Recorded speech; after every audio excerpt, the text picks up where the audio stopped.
that y'all two get to meet. Y'all are outstanding people. So here we go. Is this Mr. Adalin? Yes, I think so. Yes. I love this guy.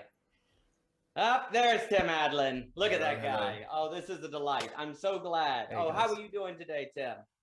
Yeah, good. Very good. The day is very young, but I am well. I was about to say, I really salute you. It's just 5 o'clock in the afternoon here on the East Coast. And we got Zaruba up at like midnight, Mr. Adalin at like 3 a.m., having to fight off like, every bit of drowsy eyedness. I salute you, my friend. I salute you. Yeah. So are you doing well? Yeah, absolutely. I can play heavy metal. Daniel. Do that. Yeah, I can play some super heavy metal and we can see what that does. Yeah. Just send over some coffee. Yeah, I need the carrier pigeon to do that. Actually, I will drink it on your behalf. Mr. Zaruba, I just finished your talk with Jacob. I really enjoyed that quite a lot that you had at SenseSpace. I really, both of you do such a wonderful job at speaking about the posturing, the practices, the conditioning that one brings into a conversation, the dynamics that are going on. And, it's interesting. We often talk about, say, the observer effect on the idea that if you have an observer, they can change what's going on. But it's almost like we need to talk about the posture effect, the condition effect, the practice effect. Like it's much deeper than just seeing transforming what occurs, but literally the very conditioning or dynamics, the meta dynamics that are at play transforms what unfolds in the dialogos. I really thought you and Jacob got into that very well, Mr. Zaruba. Thank you. Also, it's great to meet you, Tim. I've seen you a couple of times online. Quite actually, the first time 2 years ago or so. But like, I'm so introverted. I've never reached out to anyone. It was always thanks to other people who kind of, I don't know, commented or had written me an email or so somehow. Totally. So yeah. Totally. I go through phases. I go sometimes quite extroverted, and then I can have long periods of introversion. It's funny how it goes. Yeah. Well, I think I've been. Go on, Mr. Well, Adalin. let me. So I don't know what you guys think of this, but I've have you guys spent much time caring about personality theories and applying them to yourself in terms of understanding? Is that something you guys do much? Like you got Myers-Briggs and the Enneagram, various stuff like that, and it's disputed in various ways, but there's lots of different offshoots of these systems. And I came across one the other day called Objective Personality, and there's this couple that run it on YouTube, Objective Personality, and they've basically taken Myers-Briggs and a couple other insights and they've extended it. So they've got 512 types, could be wrong, 500 and something. Wow. And but it's they work mainly off the Myers-Briggs, where you have like the 4 letters, so introverted or extroverted, then intuitive or sensing, and then feeling, thinking, and so it's quite interesting actually. I've definitely spent, I don't know, this isn't necessarily an incredible route for conversation, but I just thought I'd flag it because I've found some value in listening to them. I definitely have my own reads on the situation. I'm not fully going along the whole way, but I have found it to be fairly insightful, just their way, how they break things down. I have spent but like 2 years ago or so, I have spent some time with personality theory, and I read reducing it to 16 types is even a little bit then and then also, right, sometimes in the morning I have this type and in the evening I have that type, depending on my mood. That's often the case apparently with some types. Totally. So I think the more types you have, and if you have 512 or so, then I guess that's way more accurate than just having 16. And a lot of people, they also really then take this seriously and even verify people. Oh, you're an INFP, you have to be like that. You must be this kind of person.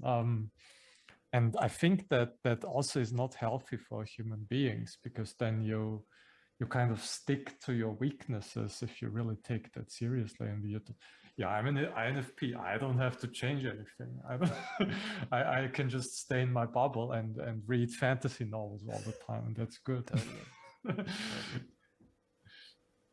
Totally. Yeah. I mean, I from the perspective of self-analysis, it's a bit like that's where I think most of the value is for me, rather than in sort of typing other people, whereas they're all about typing other people, as you have to be, of course, with a name like objective personality. But it's a bit like, you know how there are those lessons sometimes that you find yourself learning in so many different ways, and you kind of think, I wish I didn't have to trip like the 300th time to get that, you know? It's a bit like, so I wouldn't say I've learned anything new about myself. And, you know, I've visited personality theory countless times over, you know, like probably 12 years now or something. But it is, I did find it valuable, at least for my, you know, momentum on a couple days there, to recognize, said in yet another different sequence of words that I understood immediately to be true. You need a bit more discipline when it comes to your sleep cycle. Do you know what I mean? Oh, there it is again. Yeah, that would help. You're right. That would actually fucking help, okay? Because there's this part of me that likes to, let's keep that in the shadow a little bit. Let's not tune as much in with the needs of the body in terms of those basic feelings. I'm okay with it. I'm getting better. But, you know, I can be taken on by the enthusiasm and the energy, maybe with ideation of an evening sometimes. And so there you go. That's just one of like a number of things. But anyway, I don't know why, I thought I'd mention that. I keep slipping it into conversation because just with a couple people, because I do feel like for a certain kind of person, there's some nuggets there if you spend like about an hour with it or so listening to their videos. But yeah, it's lovely to meet you, Daniel. And I saw you, probably over 2 years ago. I can't remember now. 2 years ago, that puts us squarely in Melbourne's lockdown in COVID. I think I probably encountered you probably before then at some point, because I know you've spoken to Guy Sengstock a number of times. And I remember I was most following Guy's. I mean, I still have him on YouTube, obviously, and I still feel like I'm in touch with him over long periods of time. But I was talking to Guy mostly in 2019, I would say. So yeah, I probably saw you. If you spoke to him then, I probably saw you then. I think I spoke to Guy like the first time 1.5 years ago. Okay. That must be in late 2020, if I'm not mistaken. I don't know. 2019, I've not been online. Like, yeah. Not yet. All right. But I followed John's work from the very beginning. Although really passively as a listener, I've not commented anything or so. And I know a few people who reached out to John even that early. So like really like 3 or 4 years ago. So yeah. And I've even followed Guy for quite some time, although now I speak with him really regularly, but I followed him before that even for 1 or 1.5 years. So yeah, I'm quite familiar with you. Yeah, awesome, man. Well, looking forward to a conversation. I don't know if you had an idea of where you'd like to take this. I would like to give it to Daniel. Yeah. Oh God. Because you have invited us. I thought you have a plan or so. My plan is for you two to get lost in each other's eyes over fine red wine. And, it's early morning, late in the evening. I hope guys, I always love Guy and speaking with Guy and his work. And I always appreciate the different circles that you have overlaying where Mr. Adalin has had conversations with, say, Mr. Bavaki and Boris Landry, and then Zaruba has had those overlays, and how everyone is. I really appreciate also, like I was saying, this sort of theme of the meta dimension of conversations, and how if you're not aware of that, how basically there's an entire philosophical reality that is missing, that precisely because it has been missing, you're either caught between nihilism or just like totalitarianisms of beings, like totalitarianisms of these hard systems. And so that's such an important concept today. I was also going to note on personality types, I always go back and forth. I think it is extremely valuable to know that there are lots of different ways ways by which people process situations. Because if you don't know that, you innocently, like just not even innocently, just thoughtlessly, not stupidly, thoughtlessly, it's not something you even thinking about. You just thoughtlessly assume everyone processes things like you, or that words interpret the same things. And that leads to untold conflict. The danger of personality types is you use it like a skeleton key to unlock, you know, the nature of the universe and feel like you have power over people because now you know how they think, and that you also have power over yourself because now you know who you are. I answered Socrates' call. I know, you know, my Myers-Briggs or whatever.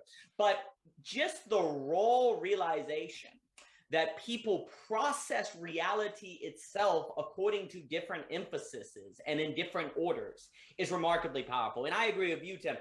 When we ran a team, we would do kind of personality types to kind of understand how people thought, and that was actually useful for different teamworks. It was actually funny, you know what we did? We would take personality types and give them to other people and not let us know our own for the first 2 weeks, actually, so you didn't get kind of a hold on it where then you saw everything in terms of that personality type. But it was by doing that where you knew everyone's personality type but yours, you focused on first before identifying yourself with that type, you thought in terms of them at that type. And then when you learned your personality type, it seemed like it was better balanced, because when you learn yours, you don't really care about everyone else's. You're like, oh, I just found out the truth about myself. But by reversing the order, it was interesting how that actually sort of helped the dynamic. But I also was going to note that I agree with what you were saying, Mr. Adalin.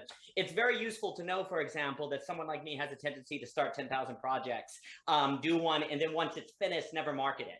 And that's very true. I've Belonging Again was finished in 2016 and proceeded to sit right over there next to my book of plays, next to the novel Turn the World.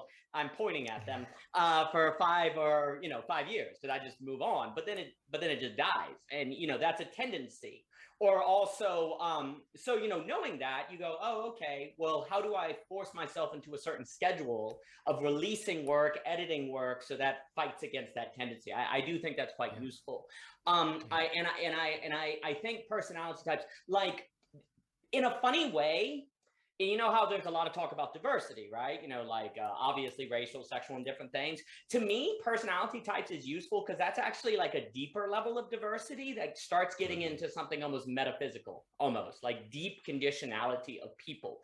And in that way, I kind of see personality types as part of, I just call it conditionalism, where it's like there are certain conditions that have to be met. There are certain practices that have to be met to have a dialogos. There are certain dynamics of a conversation that have to be paid attention to for the conversation to go well. Likewise, there's a certain understanding of the different ways that people process information so that the conversation could be structural. So that's like a level of diversity that is not this kind of cheap political diversity that just scores points, but is actually getting to a kind of, dare I say, essential difference. It's not merely accidental. It's a deeper difference that, if you take seriously, transforms the nature of how you engage with people. And then you start going, and actually importantly, and then I'll pass it on to whoever wants to say, if you take seriously the fact that say INTP is most likely to write philosophy, well, that could be a problem, because that could mean the majority of your philosophy there's an overrepresentation of INTPs in philosophy.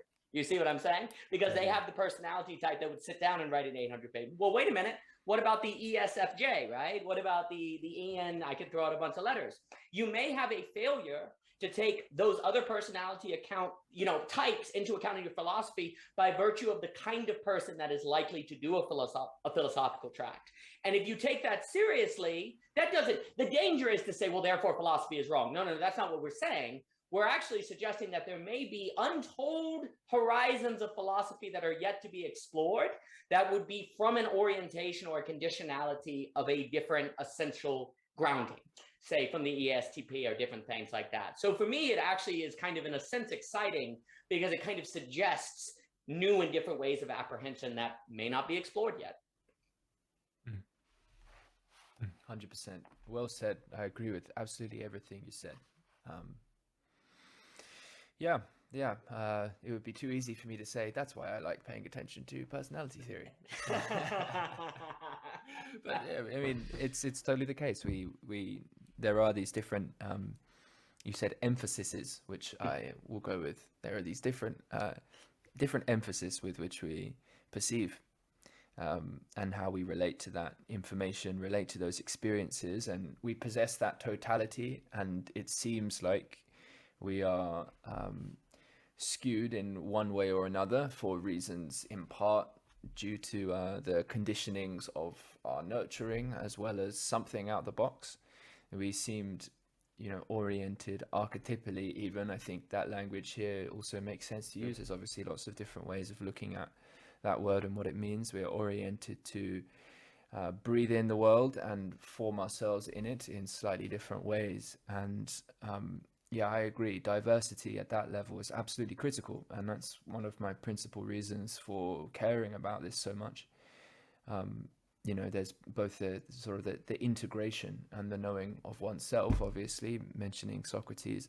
And then there's also being appropriately open to engaging with others in a helpful way. And understanding what can most constitute or progressively, recursively constitute a wiser context for interaction and living together.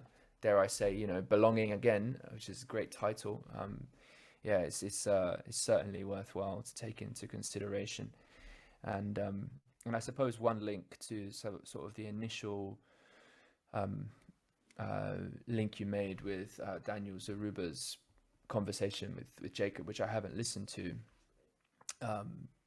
would just be an awareness of how we're each toning, but also in what ways the praxis of conversation, what type of features, structures could in principle enable or more enable groups of people who might not be versed in personality theory and might be relating to themselves, and perhaps even by better personality theories. Obviously there's so many ways to sort of slice up the pie, but they might be how to most fluidly engage with both that which is not fluid as well as the fluid coming together, who potentially think they're the other way around in some ways and maybe are in some contexts.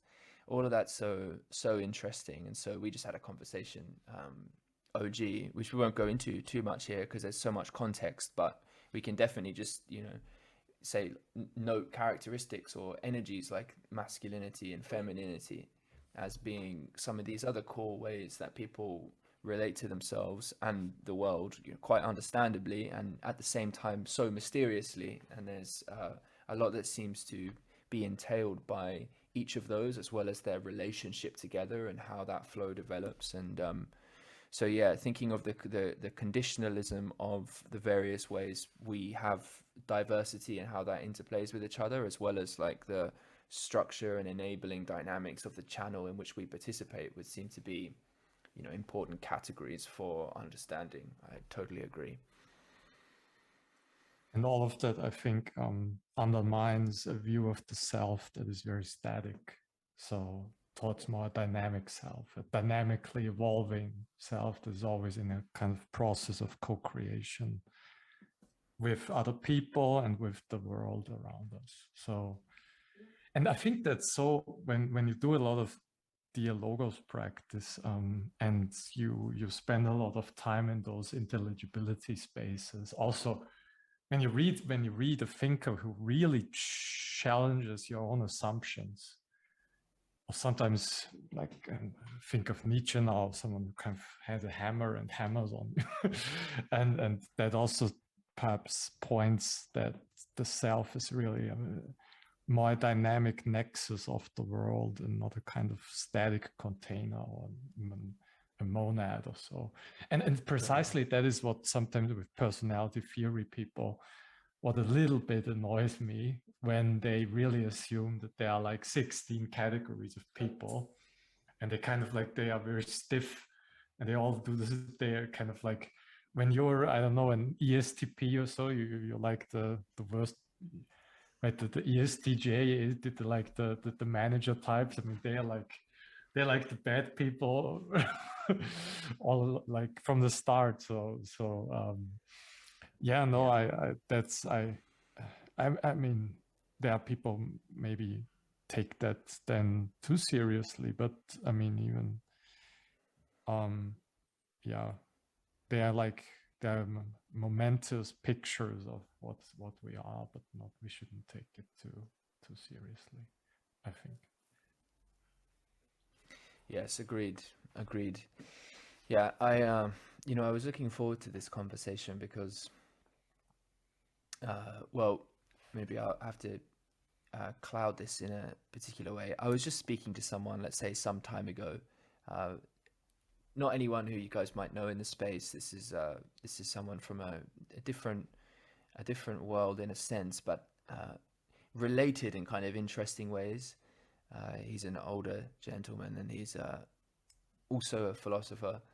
And I haven't spoken to someone within the world of philosophy who I used to speak to quite regularly when I was studying. And that would be the professor type, but the professor that it's almost like their very presence in conversation is to, and I don't know if they're necessarily trying to do this, that would be too harsh, but I actually want to say that it seems like they are a lot of the time, and that is combination of not only try to narrow and pinpoint out what you're saying, and it might be fair enough, you wanting to understand someone, they're also kind of trying to lay traps for you in that process of narrowing what you're saying. And so then, maybe there's a word that's picked up, or maybe I've asked a question that, yeah, I have my perspective on it. So the question, let's say the question of, is there a wiser way to do this? Now, the professor's hearing me say, you think there's a wiser way.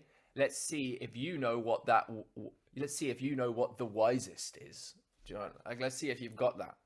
Whereas, okay, I want to explore, actually, if there's a wiser way to do this. Do I think there is?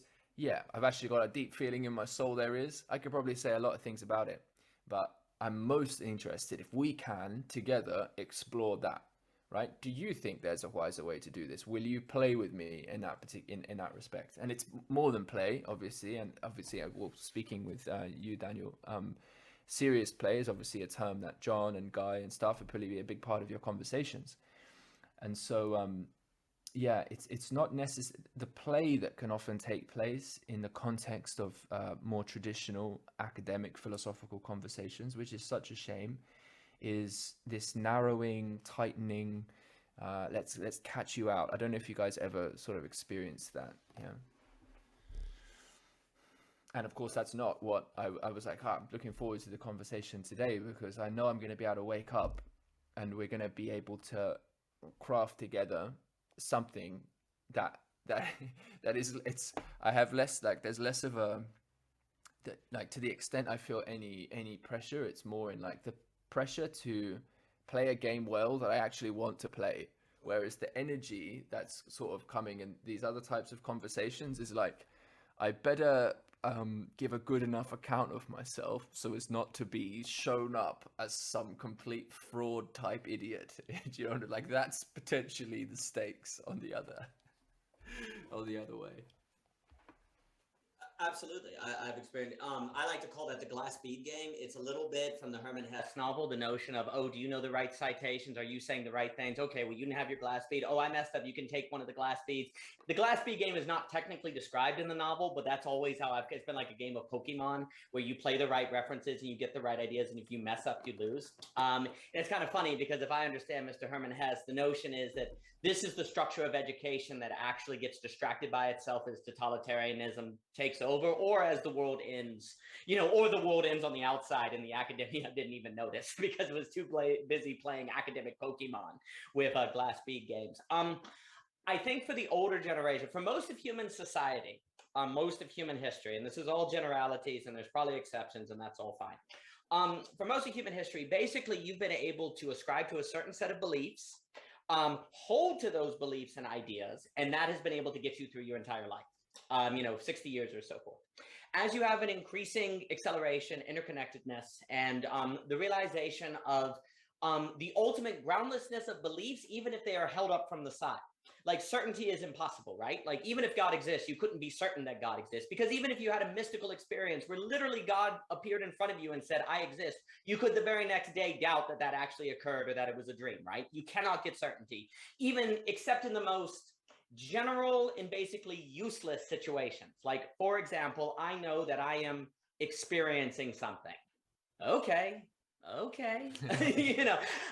So, but the problem is for most of human civilization, you've been able to live as if certainty was possible, because it practically seemed like it was, because so rarely was your fundamental beliefs or interpretations or different things like that questioned.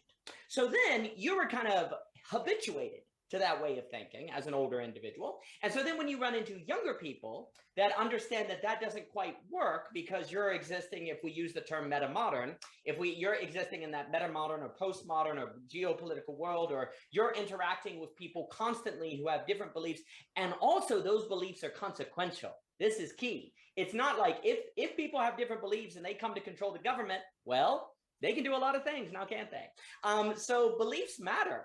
Ideas matter, but you've also come to realize, so there's this notion where the metamodern, if I keep using that phrase, and that's the term I'm going to use because that's what people will describe our current moment as. You can always have debates about that, but we'll skip those for now. The metamodern individual is someone who has the postmodern sensibility that you can't ultimately ground to truth, but they also realize ideas are consequential. That is a very strange combination, right? Where you kind of go, you can't find ultimate grounding, but guess what? Ideas still matter. Well, how in the world do we relate to ideas then? You have to find a way that you can relate to ideas with a kind of authority, even if it can't come from a transcendental grounding. So you're kind of looking for this almost sideways transcendental grounding. It's almost like from the side, like the condition of the dialogos conversation or a certain network. So instead of looking for a transcendental grounding, it's almost like you're looking for transcendental support, if you will, kind of horizontally from the side, if I would use that language. We find it in the relationship. Exactly. It has to be, the relationship is key, yeah. That's good. So it's almost like transcendental relationships. Well, that's very different from what the older generation was kind of brought up looking for. They generally, even if they're a postmodern nihilist, well, they're actually kind of transcendental in that postmodern nihilism, because that's absolute truth. There is actually a sentiment of transcendental grounding, even in that sort of nihilism. We're literally, as the metamodern generation, coming from a place of looking for transcendental relations. And that carries with it an entirely different kind of conversation. That carries with it an entirely different connection with other people that the old academic way of discussing is simply not going to do, because the old academic way is basically looking for certainty. Even if they say they're not looking for certainty, practically speaking, that is because what's the true reading of Heidegger? And even if they do lip service to saying, well, we know we can never get in the mind of the author, the very medium and structure of the education system basically is purporting that, even as they say it is impossible. And that creates a very strange disconnect that makes it very difficult to look for, dare I call it, instead of transcendental grounding, maybe we'll call it transcendental relationality. And it just doesn't fit with the classical education system that older generations were rising up from. That was excellent. I would also say just maybe, I mean, in our internet circle, and I think this is very important, that, I mean, John keeps stressing this, that ancient philosophy was perhaps not so interested in propositional certainty, but rather in something like, I don't know, participatory intimacy, which then hints at what you just said, Daniel, with kind of like the transcendental support or so, or the relation. This is also what kind of like dissatisfied me in academia, this arguing ad infinitum, and just right again, you said this kind of Pokemon-like game. You're like, got you, gotcha, so to say, like Totally. when you I don't know, said the wrong word, said the wrong phrase, I don't know.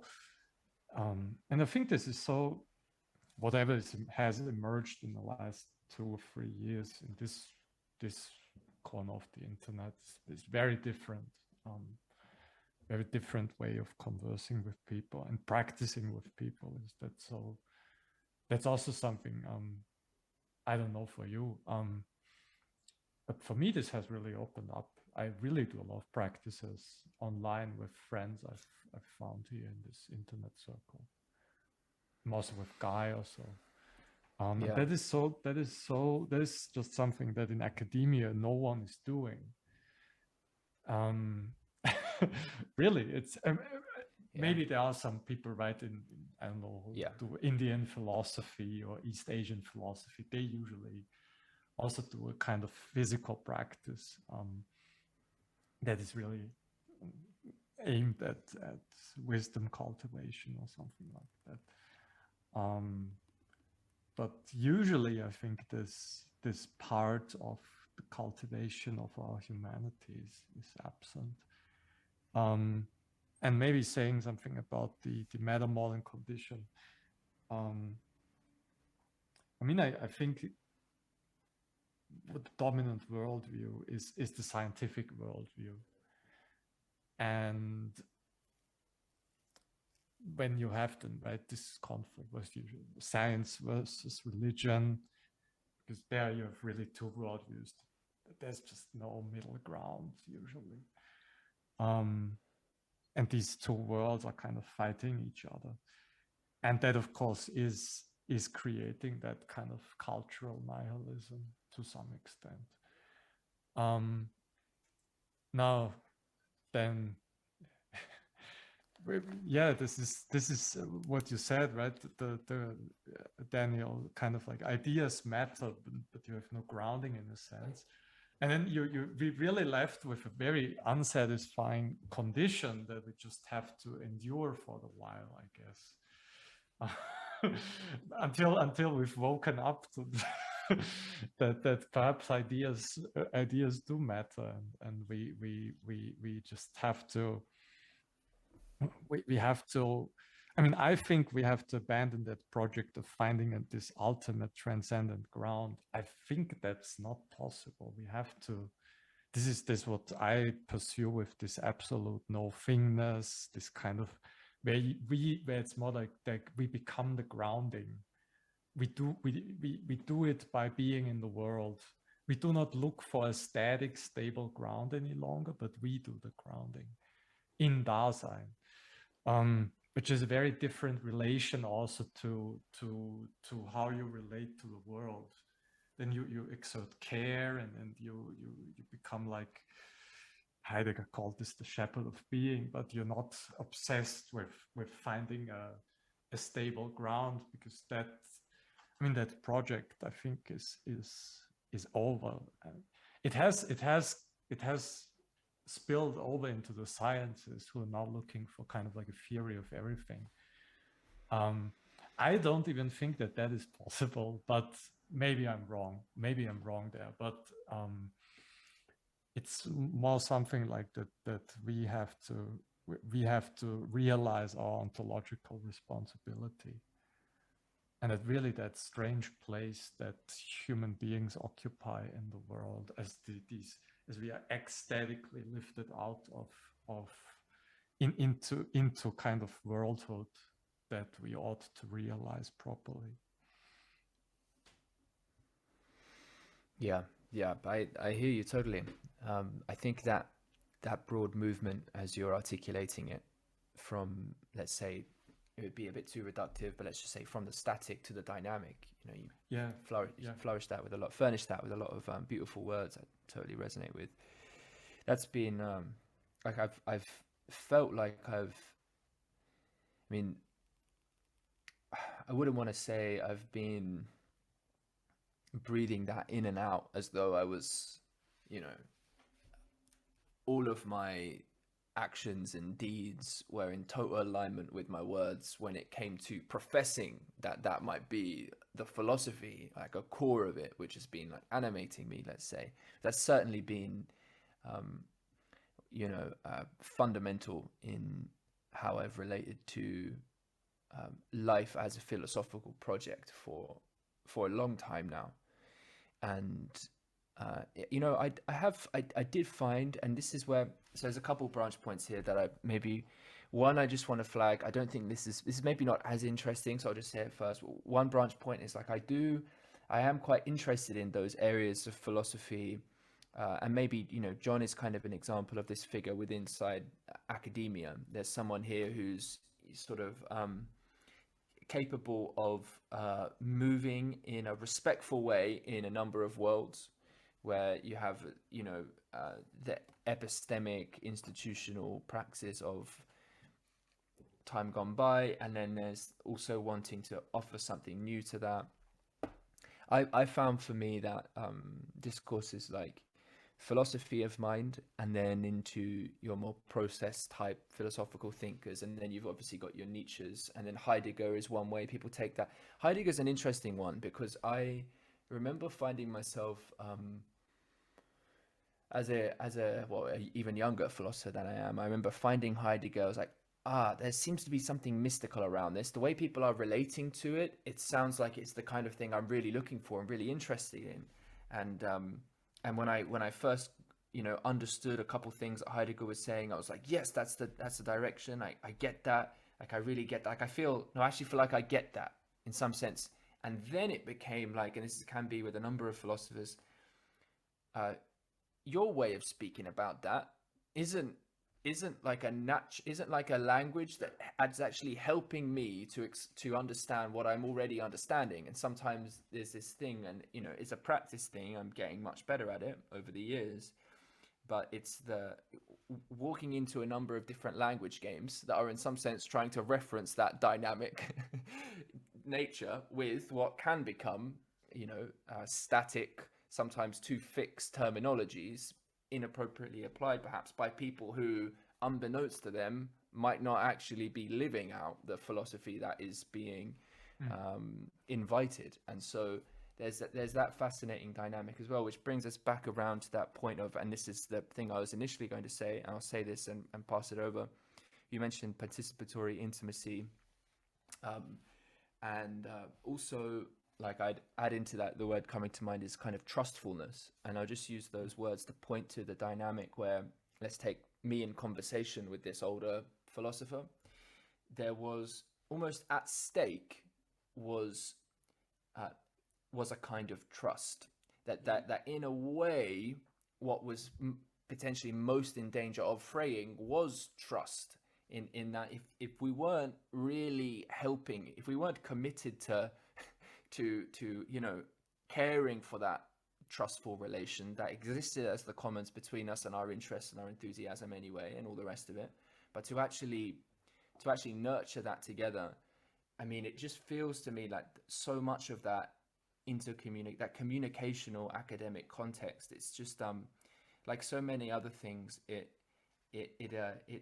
almost like it extracts from trust in the very dynamic of the expression, which ultimately renders certain depths of collaborative philosophizing and embodying perspectives in their fullness, both where they're helpful and maybe where they're less helpful, but to be able to transition through them, very difficult to create those contexts. And so that's certainly what I see as like a foundational commitment that in some sense comes, it's something that we can all, I use that, what a grandiose thing, but we can all dedicate ourselves to that, which is in some sense participating well in that trustful relational commons. And that furnishes us with a context in which more of us can obviously do, I know you guys know this, more of us can do philosophy in a generative way. And so yeah, that seems to be a core part of the project. Well, a few things. Oh, Mr. Zaruba, please. No, I just want to say that I think that in Dialogos, when we start now almost every session, the practice sessions, we start with meditation, then we do a little bit of circling. So we kind of check in, get into the space. And I think that it helps also a little bit to soothe the kind of like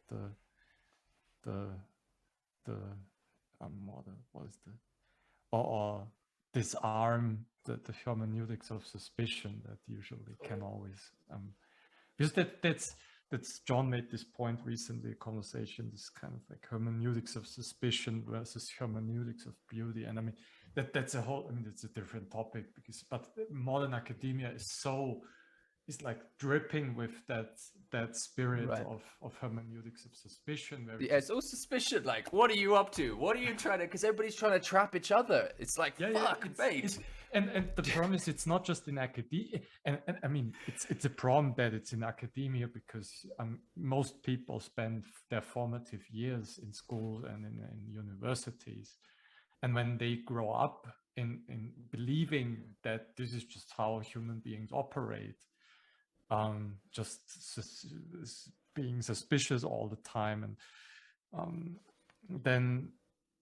And it's really also between academics. I mean, I've not really participated in academic conferences, but I know from people that they are all suspicious of each other. Like, oh, we have to see that no one steals my work, and and then when someone has a little bit of an argument that you disagree with, you just make an enemy or so.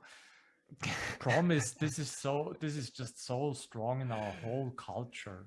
And I mean, just thinking about COVID also, like we just create those black and white types of enemies, and then if you think that oh, he's an anti-vax.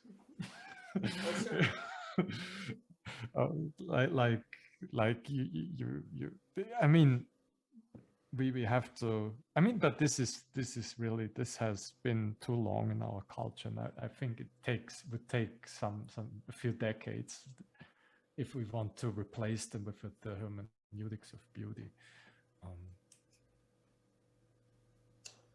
No, I think that's upset. You know, a few things.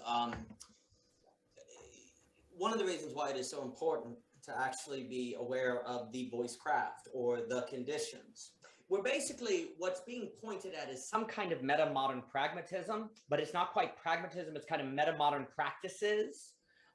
There are certain practices that must be engaged in for a quote-unquote meta-modern conversation to be possible. Whereas in the past, the dynamics of the conversation were more given because diversity and difference was more bracketed in. But now, where that's gone, because you don't have the limiting factor of a shared transcendental grounding or idea of such, then you have to own those mechanics yourself. And the question becomes, how do you do that? What are the practices by which you do that? And that's the whole conversation. A few more things. If you come online to have a philosophical conversation like we are doing, there's only one reason you would do it, because you care. No one's getting paid.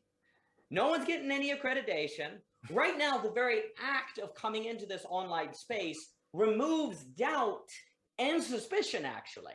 Whereas in an institutional setting, there's a mixing. Is it for accreditation? Is it to keep your status? Is it for about truth? And where there's a mixing, there becomes the anxiety.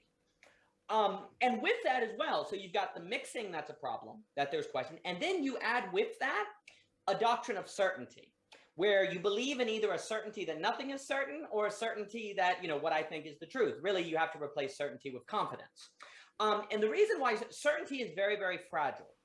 And what I mean by that is if you're certain, it takes one doubt and you've lost certainty. One doubt and it's gone. And so certainty is incredibly fragile. Whereas if you're operating from a place of confidence that there is value being created here, even if we cannot fully articulate it, well, then you can change your mind 100 times in a dialogos conversation and it's not going to collapse, right? Like the entire dynamic of an internet intellectual space does not require you to hold your position. All it does is require you to hold your commitment. And that's very different. Academia requires you to hold your position, whereas here you just hold your commitment. You know, it's kind of like instead, I like the word beauty. Obviously, everyone here knows I love aesthetics. Instead of a transcendental grounding that everyone's standing on, it's as if everyone is committed to some sort of transcendental summit, where you don't have any ground underneath you, but you're all toward the same thing. And even if that thing that you are toward can never be fully articulated and is ultimately inexpressible, the very shared commitment toward that something more, if you will, is enough to create a dynamic that creates an entirely different philosophical discovery, an entirely different philosophical journey. And I was also just going to add, what you see happening in academia is actually quite similar, say, when they discovered the they'll call them the Acropola texts for Christianity. So it turns out there's a new Gospel of Thomas. Well, Christians freak out because there's this new book of the Bible. Likewise, you come along and you got your new interpretation of Heidegger. Well, all the scholars freak out because you're going to ruin everything. And that same dynamic is actually what emerges, where you see religions get very afraid, like a Gospel of Thomas, what the, a Peter II, Apocalypse of Peter, everyone freaks out because the depiction, suddenly there's a giant talking cross, say in the Apocrypha, the Apocalypse of Peter. Well, that radically transforms the Christian metaphysic, right? So how do you work with that? And it's very frightening. Well, here's the key. You have to transform. It's only frightening if you have the wrong understanding of what the Bible is. And I'm just going to use that example. If you understand that the Bible are eyewitness accounts written by people of a certain man, that they're not like coming down from Mount Sinai, that they're made by fallible human beings that are reporting on something, then you would expect to have a difference of accounts. And you can still maintain, for example, confidence in the uniqueness of that individual and not then get freaked out when it turns out that there were alternative accounts like the Gospel of Thomas. In fact, you could read the Gospel of Thomas and say, oh, there's some interesting ideas here. It doesn't seem to quite match with the theology of, say, Augustine, because it's very Gnostic, but you no longer are freaked out. Likewise, if you understand that the whole point of, say, philosophy is to engage in a transcendental relation as opposed to a transcendental grounding, then you can hear different ideas about Heidegger or your different thinkers and not have a freak out. And what happens if you have a freak out because you're losing certainty, right? And you believe in certainty. The relationship's gone. So then you're screwed because we've already said transcendental grounding is not possible. So if you're freaking out, then you don't have the relation. So now you don't have transcendental relations. And of course it becomes a black spiraling hole of doom, sadness, and nihilism in academia. There's no transcendental grounding, and your certain orientation to philosophy makes you antagonistic toward relationship if they are not conforming. Oh, wait a minute. What does that sound like? Totalitarianism, tribalism, all the things screwing up the world. Yeah. So that's what ends up happening on academia, and it's not good. It's not good at all. Yeah. And that's often, it could be even the very thing that was claimed to be in line for address, i.e. polarization. Or yes, the dynamics of that difference at all. Let's create well, we've got to be able to be with it, but hang on, there's a very way in which we're interacting, or the very process in whereby that conversation is coming to be and taking place, which kind of forecloses the possibility of what is ultimately desired here. Is what I'm hearing is to live together well. If we want to, we have to live together if we want to live together, and there's just there's obviously something ridiculous about that statement, but it's at the same time, it seems like philosophy, to critique it in the context of most academia is divorced from the project of living together. And so what the hell, basically? It's like, what the hell? There's a funny something. When I took a university class, and there was a history professor, and there's just one thing I really remembered from that class was such an interesting fact that I never considered. He said, intellectuals they always talk about diversity and all of that, but they're the most homogeneous group in the entire society. They live usually in the same places. They send their kids to the same schools. They all have the same interests, and they're just in their bubble most of the time. And that's precisely why I think I often had something like someone like Jonas, or people who really go out of their institutional context and explore different worlds. Whether you do this online or you do it in real life, by just looking at different communities, going to different people that perhaps are just different from you. And it's usually what especially intellectuals just are usually not doing, because after all, I mean, maybe Daniel, you also maybe want to talk about this a little bit, but because after all, and that's I think what I heard before, like philosophy has to be, that's a point that we often make, me and Johannes, philosophy has to be deinstitutionalized. It cannot be contained within an institution. It also cannot be used for other purposes like a career path, getting money, something else. Really, just I mean, wisdom is is what we want to love and not anything else. And that's I think why like most of in universities were usually mindful of that. That's why the philosophy is the queen of the sciences, and we usually do not do it for any other purpose than for its own sake. So it's that kind of activity. It's the highest form of freedom. Philosophy. So can I ask a couple questions here? Sure. Yeah. Because I'm curious about this, because like one of the things that keeps on recurring, and I want to hear what you guys maybe have to say about it, is because I get that sentiment, that statement that philosophy ought not be trapped in the institution, that philosophy ought be deinstitutionalized, and I feel like that is a very understandable expression given our conversation and all the things I've said, and Daniel and both of you have said. And yet I recognize, for instance, in the Halkyon Guild as a structure for philosophy, and also Voicecraft as a structure for participating in philosophy, and in sharing language and sharing work as OG does, and your modes of participation in these different communities, that we are of course involved in creating a certain kind of coordination structure for developing relationality with each other. And so I'm curious about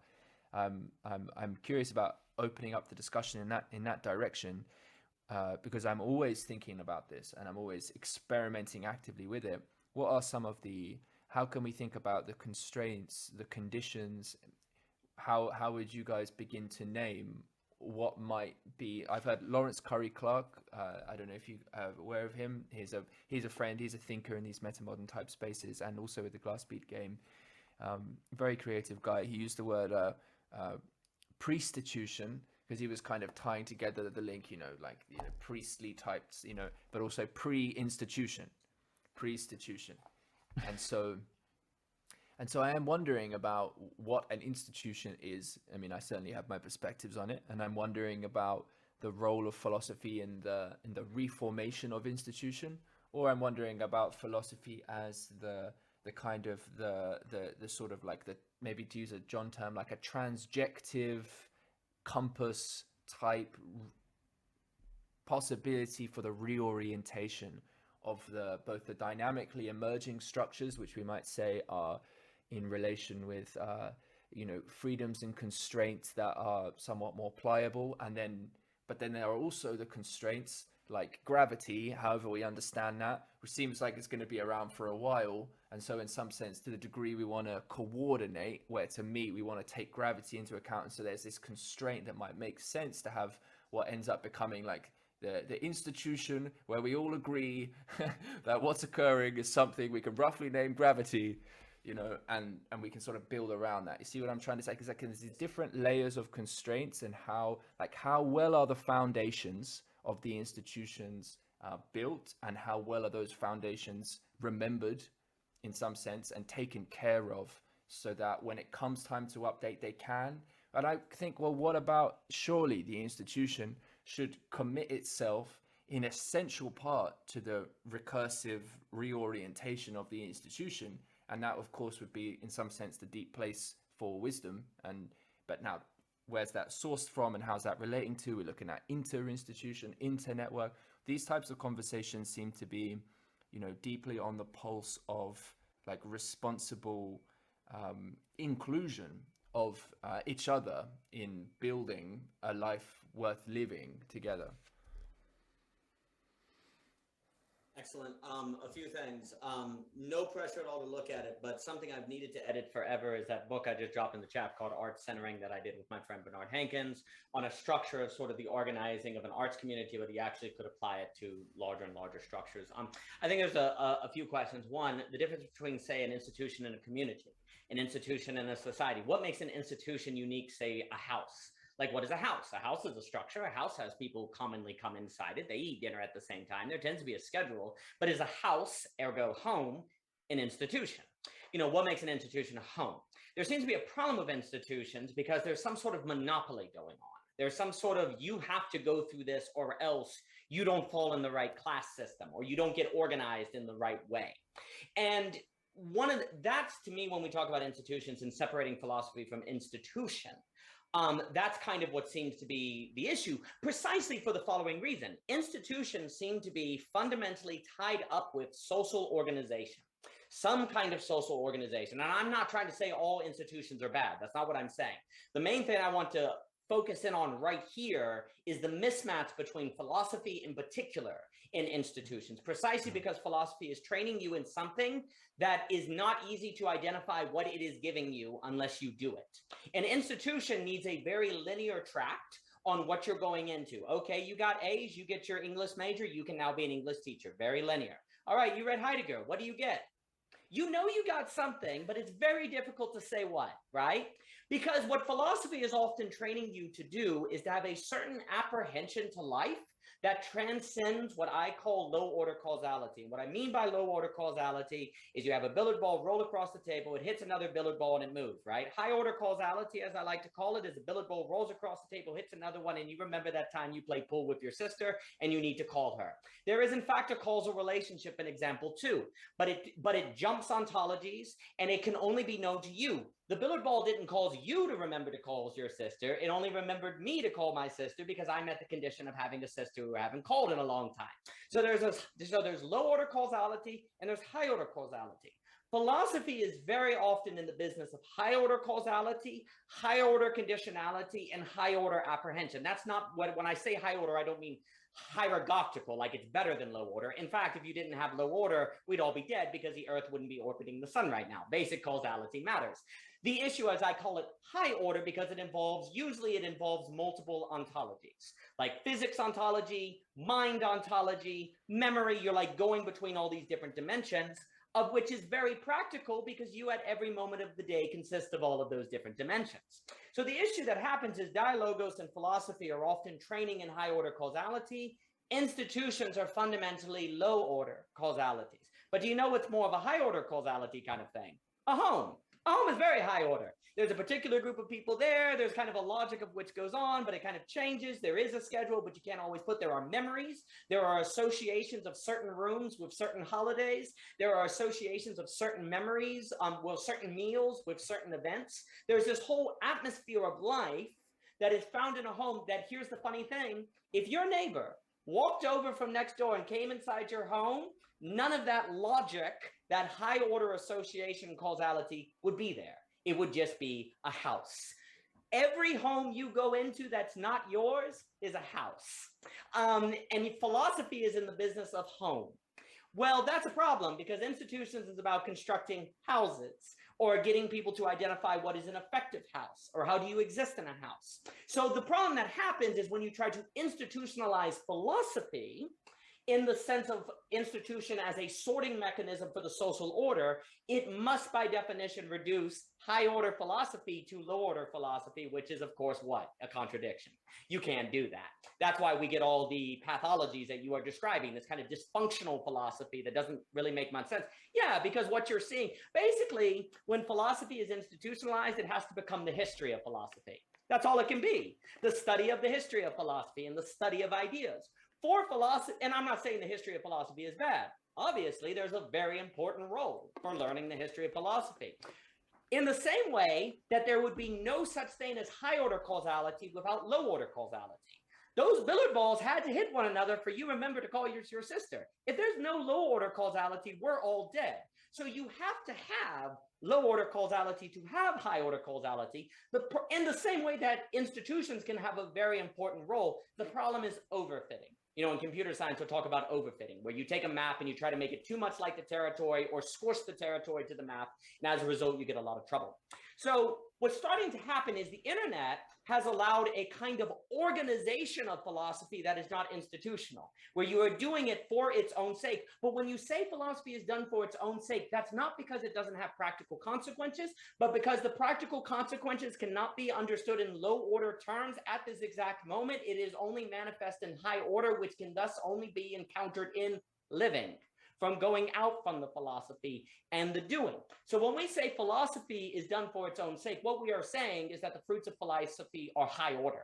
They are there, but the moment you say what they are, that's not what they are. In the same way that the moment you say what God is, that's not what God is, right? You know, the spiritual is always slipping away. The benefits of philosophy, likewise, are always slipping away from a low order framing, and yet they're very real, and yet they are very much there.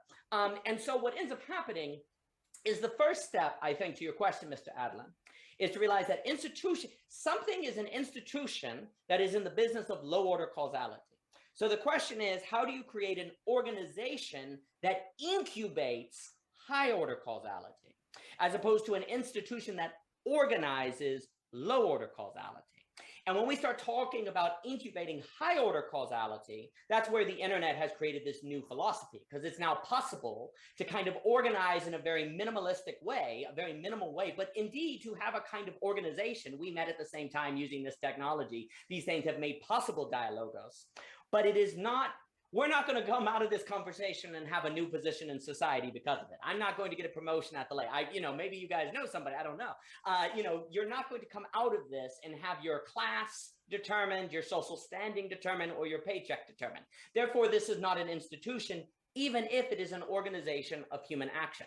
But here, of course, is the next question.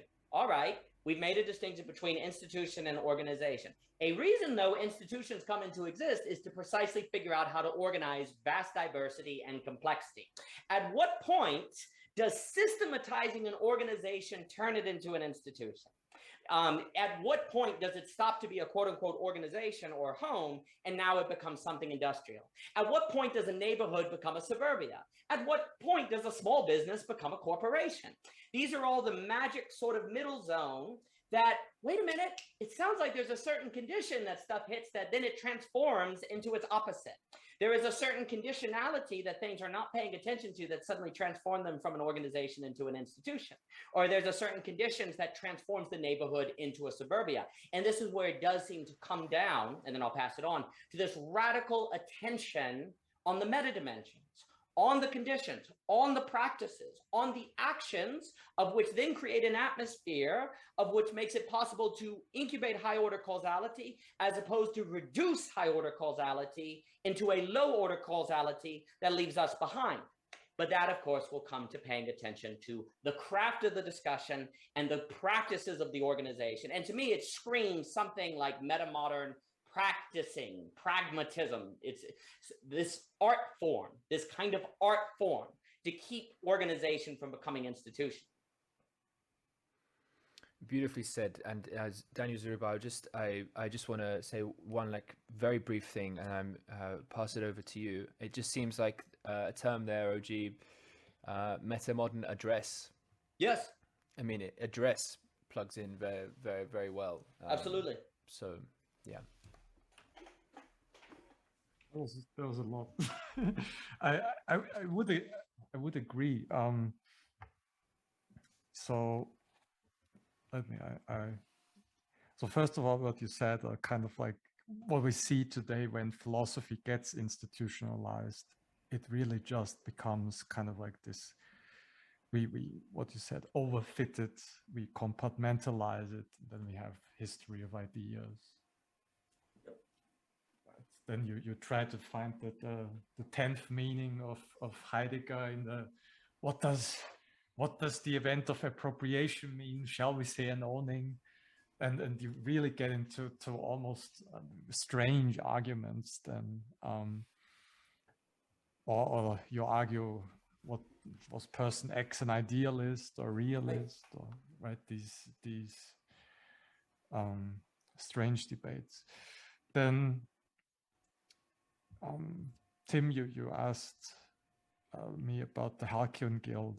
And somewhere Johannes had on his channel, it's quite an old video, I think it was 2 years ago, so with a guy from America. They talked about guilds and kind of like the guild as a kind of alternative model, because in the guild there's not a kind of teacher-student relation, but it's more that experts already come together. It's like you have your path, and I have my path, and then person C has this or that path, and we all learn from each other. I think that what Johannes was initially about, kind of, here you have your person who's, I don't know, spent a life in tech. One person spent a life as a physics professor. Here's a guy who's a mathematician. Here's a guy who's doing, I don't know, poetry. And we all come together and share a space together where we try to have a fruitful conversation, bringing our different perspectives into a shared space and seriously play with it and try to be nourished from that. Something like that. That is like a, and we in a guild, we have a kind of companionship, a fellowship in that sense. So a guild, I think that in this conversation was really a guild as a kind of alternative model to perhaps to a kind of university or so. Although that in actuality, of course, you one person is a teacher, and then especially when classes become too big, like it was very different. For example, when I took the first class with him, like 2 years ago, there we were just 10 people or so, and it was very different atmosphere than when you have 25 to 30 people, and it's more like a kind of like, here's an expert in Heidegger, the others just ask questions, and then it became, the more time passed, it became then this kind of, the flavor was more like, okay, here's an expert, we want to learn. And in the beginning, it was really more like we are all experts, we all have our different perspectives, and we just play with each other. So, and that can then lead again to what I tried to do in my recent course, when we to focus on, okay, let's play with this, let's do practices, let's not have the standard model where we just ask questions and the teacher answers, but let's have 1.5 hours of practices. We didn't even keep track of the time. Our seminars mostly had we spent 3 to 4 hours. Just have open end, basically. No constraints at all. And that can help to let's say that the intelligibility can flourish or something. Now, the last point on all of that, I think John is a good example for how maybe philosophy has to be enacted in the 21st century, because he has this style of cognitive science that's so weird, where he just takes philosophy and psychoanalysis but also physics and philosophy of mind and biology. And I think that's perhaps that's just one necessity that the modern epoch comes with. And that his style of how he understands cognitive science, where he's just mixing all these disciplines together in a funny way, that is just that gives him this kind of strange sense of freedom, so he can think in the way that maybe our epoch requires us to think. And that's why I also like those spaces where really people from different backgrounds come together. We try to birth something new, and that is also then we avoid the trap where we just stick to one formalized way of talking. If I would only be in the room with the same people all the time, and we all speak in Heideggerian language, or we all speak in Zen terms, or we all speak in I don't know, other terms, then I think that can also, there's this danger that this whole thing can become very sterile. Yes. Yeah. Yeah. Well, I appreciate you saying all of that. I think just to note what would, as you've articulated it, be a symmetry that's worth noting between then Voicecraft and the guild-like structure, as you've outlined. That's very much has been present for years in the work I've been doing and we've been doing in that context, and the transition, let's say, or to different orders of scale has been, obviously again a key experimental context that I've been with for some time, and it really is quite a unique praxis. It's quite a unique set of experiences to actually form a basis for this type of philosophy. And yeah, there's lots to explore there. There's so many dynamics when it comes to sharing the fruits of, let's say, a discussion. So the actual recording, perhaps, and the sharing, and then the amount of commitment it takes to engage with all of that. All of a sudden, resources and the dynamics of real living together, and all of those constraints which are in place, even to be able to have a 4-hour open-ended discussion, right? What are the actual, eventually people need to leave because there are these other constraints. And so,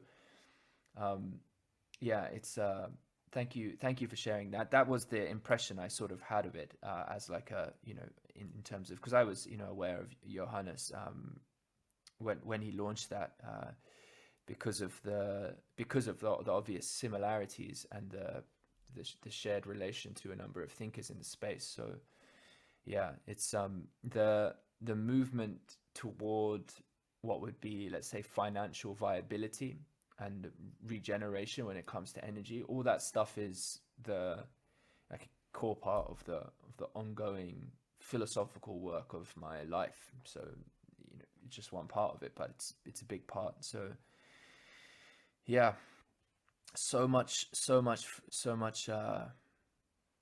ripeness for discussion there. But yeah, OG, what are you sort of hearing here? Well, the $1 million question, gentlemen. I think Guild is a good model. Generally speaking, as you move on scale, size, you move from a social order that can successfully organize in terms of negotiation, as in people can just talk to one another and negotiate. As more and more people are involved, it tends to have to become a system, because it can no longer be contingent upon the people negotiating successfully, because there's too many people to negotiate, or they're too different in personality. A system is great because it works regardless of the people involved. A system is terrible because it works regardless of the people involved. And so that's the problem with scale. And so, like, for example, a lot of the discussion on Game B, for example, and again, I'm no expert in those different fields. The dilemma is always scale. I have no doubt that a certain set of certain personality types with certain beliefs could create a community that would operate perfectly well. The question is scale. As you start to scale, you start to have moving towards systems like the price mechanism, to have the allocation of resources. Well, we're right back in game A, of course, because the moment you introduce the price mechanism to coordinate complicated action in a sort of von Mises or Halkyon manner, you've now moved back to game A. So scale is always the problem. And it's very easy. Very importantly, it's basically any community that is internally consistent in its premises can work. There's no reason that Marxism can't work on small enough of a scale. There's no reason that capitalism can't work on enough of a scale, or Zarathustra, any belief system, Christianity, it doesn't matter. Because if you get small enough of a scale with people who are similar enough and are able to talk it out, then it can work. The $1 million challenge is, in fact, the incorporation of diversity, right? In the same way that it's not hard to have a conversation between people who all think similarly, or a philosophical discussion of people that have the same givens or physical assumptions. The difficulty becomes diversity and scale, right? Well, that's why in meta-modernity, as we keep saying, you have to have these practices or discussions about the very dynamics of the conversation, because you're incorporating more and more people that bring into a discussion a different personality type per se, you know, the Myers-Briggs, or a different discussion style per se. Actually, it was a point I was going to make earlier. It makes me think of In Praise of Shadows, where there's a kind of, in the same way that there are personality types, there's almost architectural types, there are cultural types. Like you can take that Myers-Briggs stuff and start talking about everything, and that would mean the very Japanese way of being has a different apprehension, like the INTP has a different apprehension. And if you take that seriously, in the same way that a lot of communities or organizations have used personality types to create groups and teams that are successfully productive, you would start going, oh, wait, there's a Japanese house of being. Oh, wait, there's a German house, a sign language house of being. We ought to discuss the dynamics so that they don't fight. That's what they have to do with Myers-Briggs on teams, right? But we don't do that with cultures, because we believe that there's a single house of being or a single monistic being or whatever, and then everything has to be, you know, totalitarianly crushed, right? It's a beautiful way of putting that. Really beautiful way of putting that. Well, you're OG. kind. Furnishing that pluralistic orientation with houses of being, I think, is a really beautiful way of and that's Heidegger. I mean, Daniel Zaruba is excellent on languages, on houses of being and different things. I mean, that for me, I mean, we had a great discussion on like sign language, and because I did sign language for a bunch of years, I was actually going to be a translator, and then they canceled the program at the last minute. It made me sad. So the question becomes, the temptation of institutions and systemizing is to say, oh crap, there's different houses of being. How in the world would we coordinate them? We don't know. So we're going to flatten the difference so that you can coordinate them. And you see what we have, what's happening is let's destroy the houses of being. Basically, that's what it does. It doesn't be. Yeah, you basically flatten them. It's like communal renewal or something, where you just get rid of all the difference, like you see, unfortunately, with minority communities in America. You're like, oh, it's a kind of philosophical communal renewal kind of thing. But the a Vinegar Hill or something. But the point with that, what has happened is basically you could generally look at the 20th century as an attempt to say, well, let's solve the problem of difference by taking all houses of being and making a house of being. Oh, that's called totalitarianism power, and that's really bad. So this online space is kind of emerging where people are like, no, we have to figure out how to find a transcendental relationism between the houses of being, that they can all operate in such a manner that they get along and learn, not just get along in a sort of tolerate sense, but literally have a mutual self-growth, emergence into something more together. But that is only possible by discussing the dynamics of interaction in the same way that you need to do that with Myers-Briggs so that your team at work gets along. So you have to talk about the meta. You have to talk about those dynamics. So a successful guild or a successful organization is something that will put at its very heart an awareness of those dynamics and bringing them from the background to the forefront and then discussing them. And that would, as a start, be a difference from an institution, because institutions don't do that because they assume the background framework. By definition, that's what an institution does. We all share these same sort of paradigms, and you agreed to join. You were kind of forced to, though, so you could participate in your social order. But you know, you chose to go to college. Oh, okay.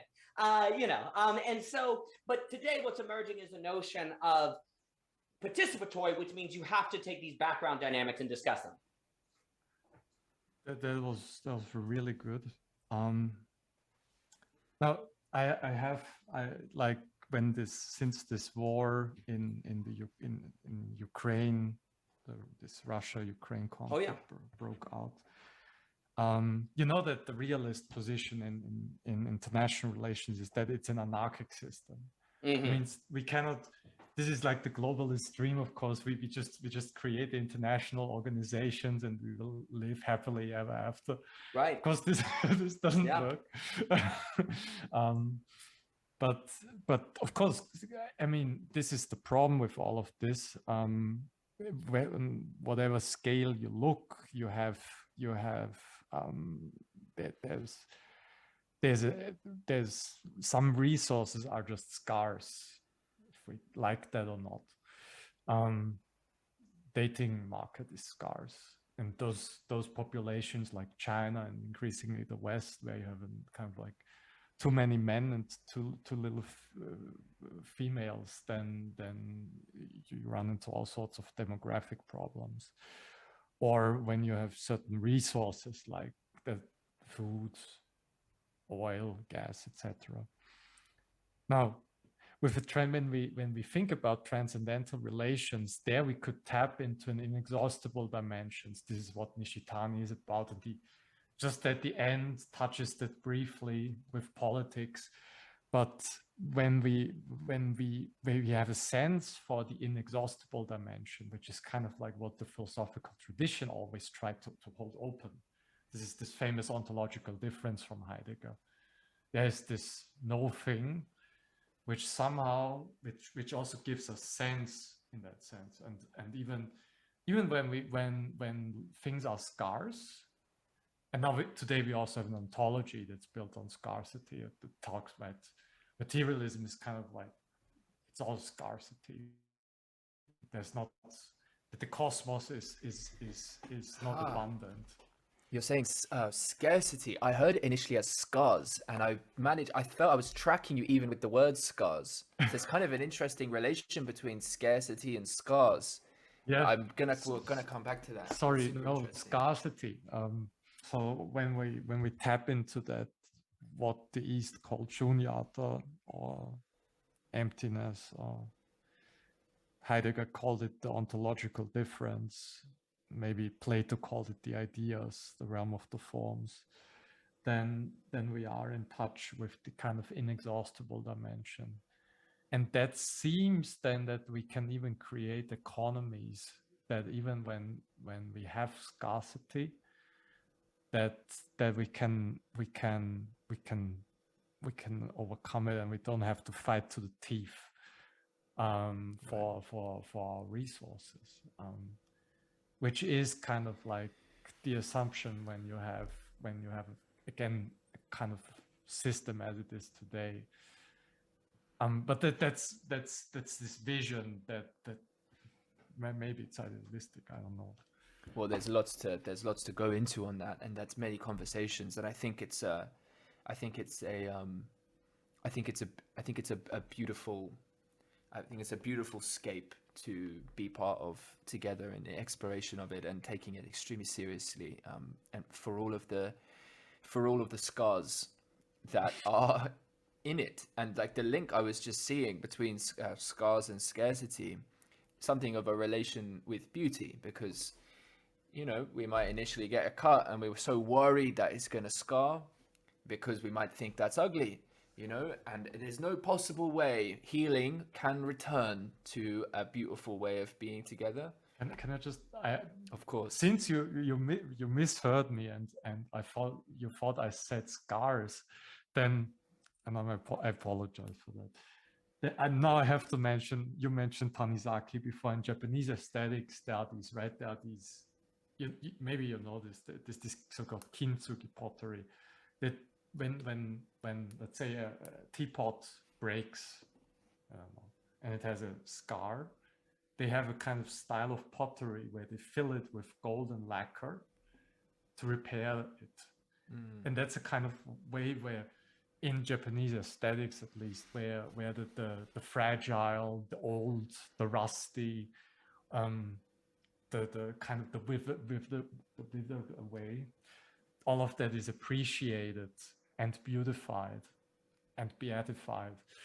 And that is a kind of, that is also something I've in my vision for a kind of aesthetics we should, not one of perfection, which is very Greek. I'm not very Greek in that sense, but of imperfection, of transience. Yep. Such that we can endure the scars and the scarcity. Beautiful. Yeah, that's exactly the direction the link I had between those words was pointing. But rather than build that out further, OG, was there something you looked like you were lit up by something before? Oh, I'm just lit up by both of you. I must say, there was a tractor going by. A few things. One, in the same way that we have to move away from certainty, you have to move away from perfection. There's this notion of perfection being something that without blemish. But there's also an idea of perfection that's more, say, you find in Thomism, is the notion that something works. and therefore is perfect. You know, my thumb is perfect if it moves, right? My hand is perfect if I can pick up a cup. Yeah, it's got scars. Yeah, it's covered in pen marks or whatever, but it's carrying out the function, right? So it is therefore perfect. But when you start talking about like a perfect thumb or a perfect hand in some other meaning, it's very difficult to determine what is even being discussed. In the same way that when we discuss like certainty, it's not even clear what you're discussing. Like a lack of doubt, how maybe that's just closed-mindedness. How can you tell the difference between closed-mindedness and certainty, right? You really can't. Oh, and I wanted to note, as a caveat, you were talking about in physics, a theory of everything. One of the problems with a theory of everything is how do you know you're not just finding a theory for a certain ontology while bracketing everything out that will therefore make it seem like a theory of everything, but really you've just disqualified from anything that won't fit in the theory. You could never know that. That's why it can be dangerous. And that can happen with any theory of everything, et cetera, et cetera, et cetera. What's your definition of everything? And then, of course, how do you know that you've captured really everything? Exactly. Maybe there's something beyond that everything. By not giving tenure to any professor who disagrees. That's how you know. But the notion of imperfection, one of the funny things about quote unquote imperfection is like, because my hand has this pen mark right there, it's the only hand in the world that's this hand. We talk about imperfection, but imperfection could be what makes it rare and unique and the one of one. And so the question becomes the following: what is the function of the human? Is the function of the human to be, because that is the idea of the kind of perfect that we should look to, as opposed to the non-blemished human. We should instead ask, what is the function of the human, right? Because maybe you can have perfect humans with scars. Maybe you can have perfect humans that have blemishes or different things. Well, maybe it has something to do with participating in transcendental relationism. Maybe it has something to do with dialogos. Maybe it has something in finding a way to make a shared group of people towards something more than themselves, even if you can't have a transcendental grounding. One of the things that you get to do in metamodernity is, in fact, decide what is going to be the function by which you define the human, and therefore meaningfully define the meaning of the word perfect, so that it's not, so it actually has some sort of meaning. And the funny thing is, when you start talking about the dialogos, is precisely it exists in this kind of middle space between something you feel like you're choosing to do, but also something beyond you. It's very mysterious. It's very ambiguous. Like you'll be in the middle of a conversation and you'll suddenly have ideas you never had before. Where did they come from? It's like, well, I guess it was for me, but I also never thought about that before. It's this very interesting interplay between a feeling of participating in something more than yourself, but you're not even sure if that thing is something more than yourself. That is a really unique metaphysical dynamic that I think we need to define the functionality of the human as most optimal when they are engaged in that. And that is what we need to define perfect according to. You know, you are a perfect human if you are regularly in the capacity to enter into that metaphysical ambiguous space out of which creation becomes possible. And it kind of makes sense that the great creative act or the great glimmers of eternity through the transient, if you will, would have this ambiguous character, because if indeed it's a sense in which you're creating in the midst of causation. So all you ever observe is causation. I never see the word cat, and yet I'm able to create the word cat that then defines the causation, right? So there's this kind of blending. Creation has to occur amid causation, or otherwise it would not be intelligible. Otherwise it could not be groundable and you wouldn't know what's going on. But at the same time, you can't really, if you could observe creation, then it would have the same ontological character as causation, and therefore it really wouldn't be created because it's already there. It's just something caused, right? In order to get something more than your immediacy, it has to have a different ontological character from your immediacy and yet participate in the immediacy of your ontological it has to be able to participate in your ontological immediacy. Otherwise, it would be disembodied and have nothing to do with it. That is what you see in dialogos. That is what you see in these philosophical conversations. This very powerful blending of causation and creation. You could even say high order, low order causality, of which it seems to be that the human being is perfect in that act, because it's the moment where the human is not merely reducible to the physical, but they're also not detached from the physical. And the human ontologically seems to be a being of bothness per se. They seem to be a bothness being, right? Well, then in dialogos, you're doing an act, a practice that matches up with your ontology. Therefore, ontology matches practice, functionality, perfection. You therefore have perfect because there's an alignment of practice and ontology. And that is what these communities are finding, because that is the space of transcendental relationism that is necessary where you cannot have transcendental grounding. that space of and if you think about it, a lot of religions are what? In the business of a sense that you're both. There's a bothness to life. There's a God, there's a spiritual, there's a physical.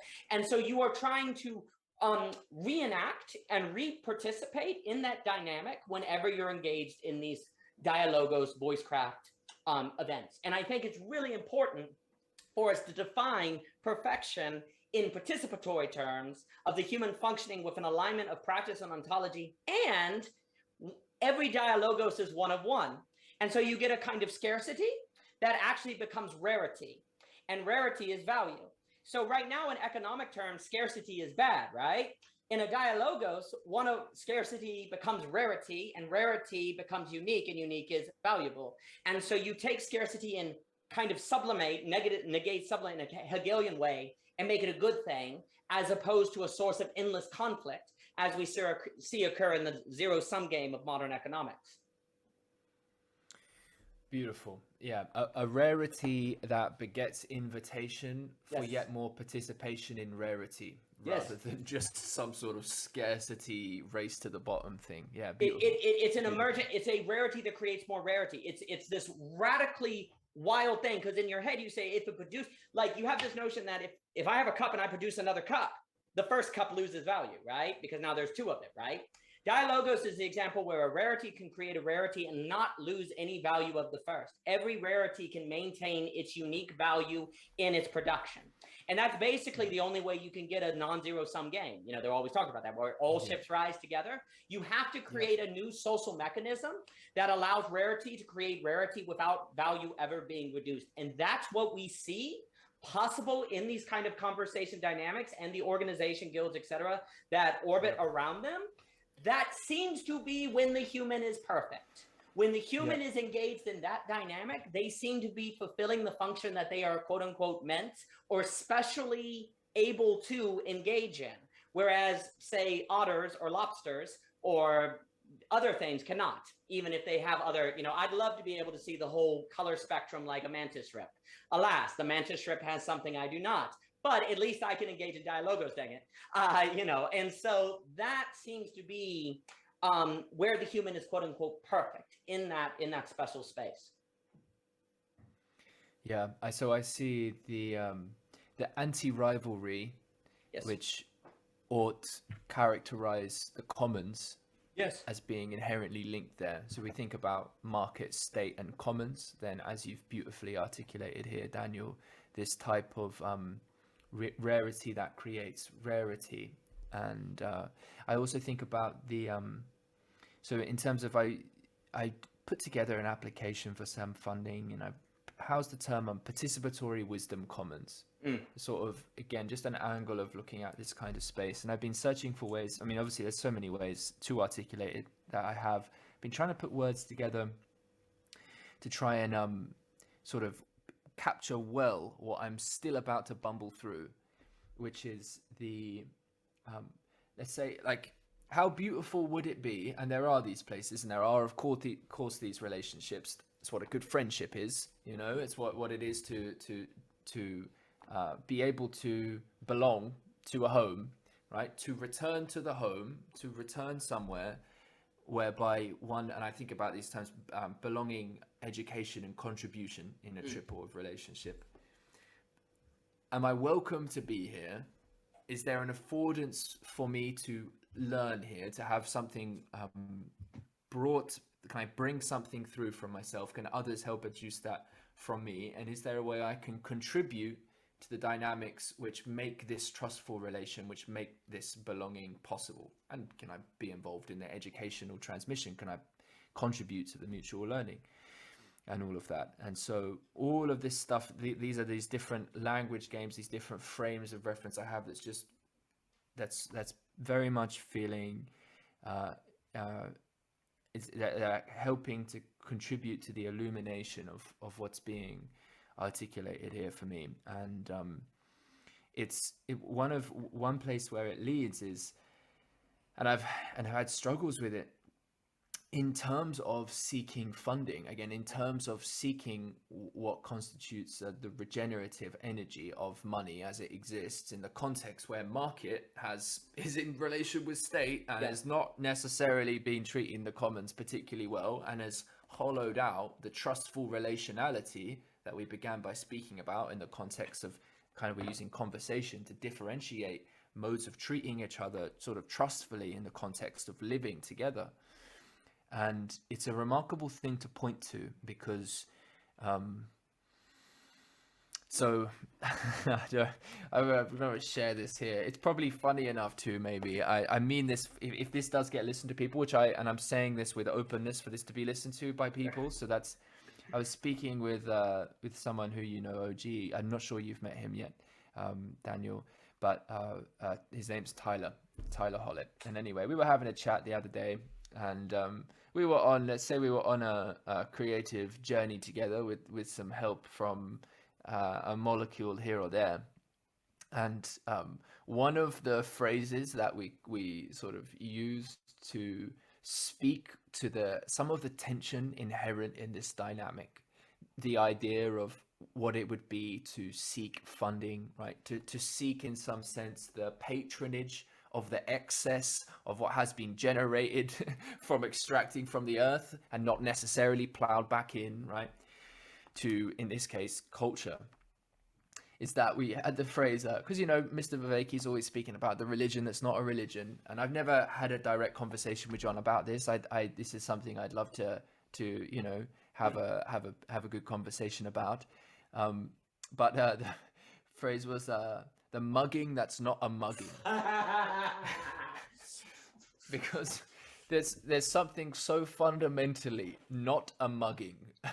There's something so fundamentally not a theft about what is asked for, in the sense of a culture asking to itself, right, to appropriately invest in the trustful relationality of its, in this case, we could look at intergenerational transmission and anti-rivalry.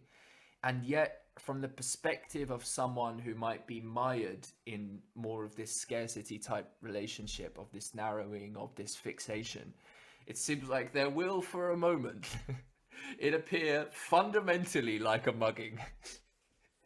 You know, like an absolute mugging that's not in fact a mugging. And so how to be in relation, you know, there's obviously other ways to express this kind of thing. I'm saying it in jest, but what it would be to, it's a very challenging thing to speak for, on behalf of, like as emissary, as participant, because that's all it can be, as participant of the commons, for the interests then of the commons, without, and to balance the appropriateness of that energy flowing through in particularized forms. We can think about archetypes and particularization here, and so Jung is a beautiful discussion to be had. And of course the danger of that, and the danger of how that appears, like, and what that can instills, bestows, what that means, what that asks of, what that behooves the individual in their ongoing development of relation to that. And so it's I've found it to be an outrageously demanding existential development and capacity in myself to be able to ask, in the context of what makes sense in this whole domain, and the moving slowly with that, to actually be known as to be known as, you know, because it has often been, I think, some part fairly perceived and another part deeply misperceived about me, like, well, why don't you ask for support? You know, well, I really want to be able to communicate with you truthfully about what it is I'm asking support for. Right. Now, that is a profoundly challenging philosophical problem. We don't want to we need it, you know, we need it distilled. You to be more direct. Give me the fucking elevator pitch. I ain't trying to pitch you, brother, but if it's going to be an exchange, I understand you want it like that.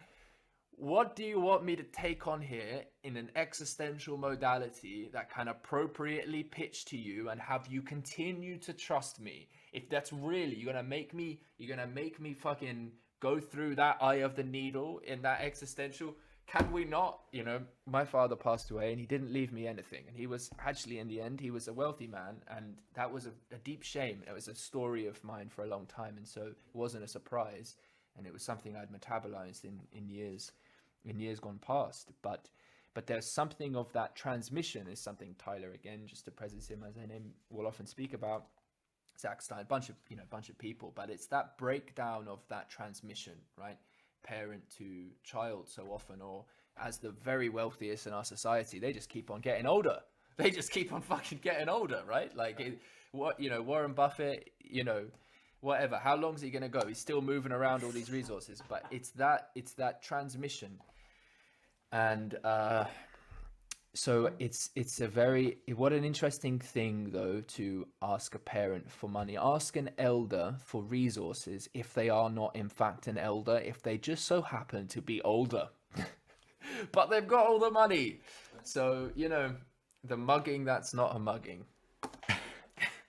with the money, just one point. I mean, that's a whole different topic, but there's a guy, Lou from the Halkyon Guild, OG Rolls, had a conversation. Love that guy. Yeah. He's really good. He once, we had a movie night like 1.5 years ago, so 2 years ago, about the guy. There was a documentary. You can look it up. It's really interesting. It's called Princess of the Yen.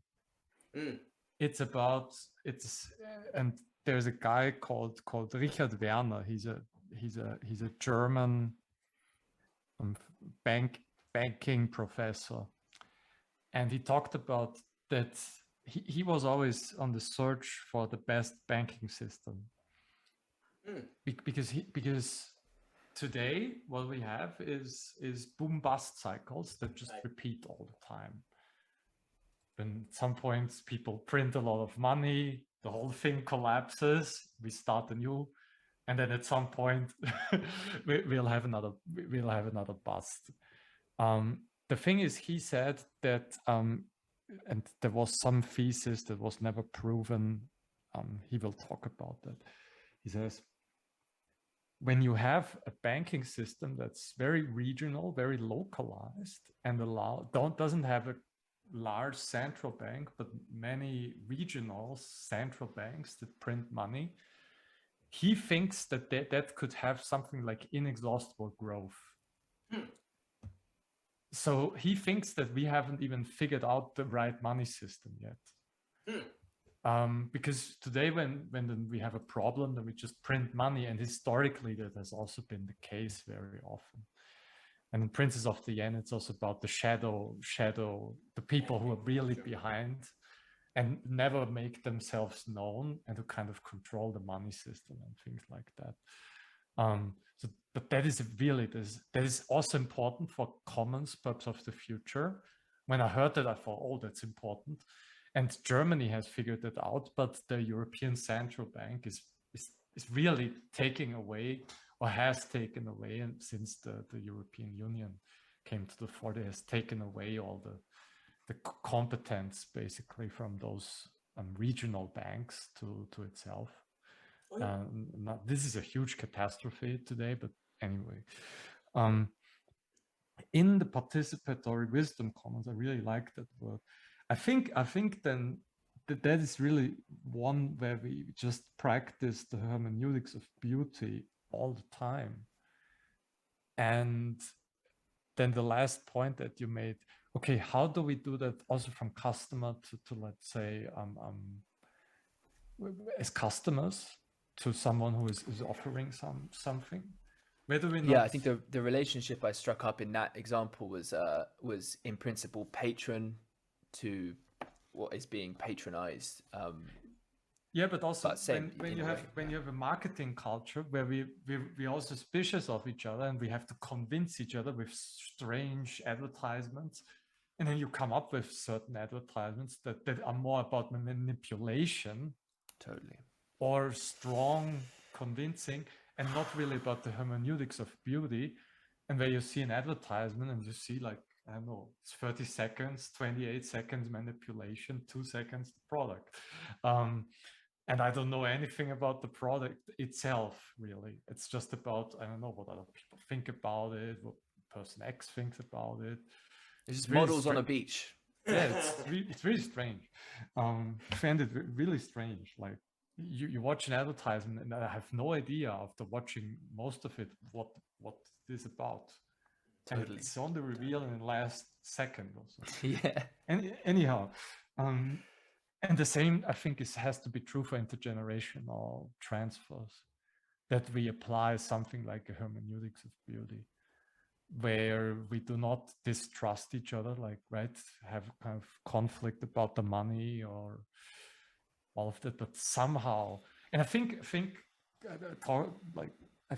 when we have a shared horizon, let's say, that mediates those hermeneutics of beauty, then we can all, like, I think in medieval Italy, for example, good example, I think, where very rich people and not so rich people can participate with each other, that there was a kind of social contract, and then the banquiers, or so that they build all those cathedrals where then we all can participate.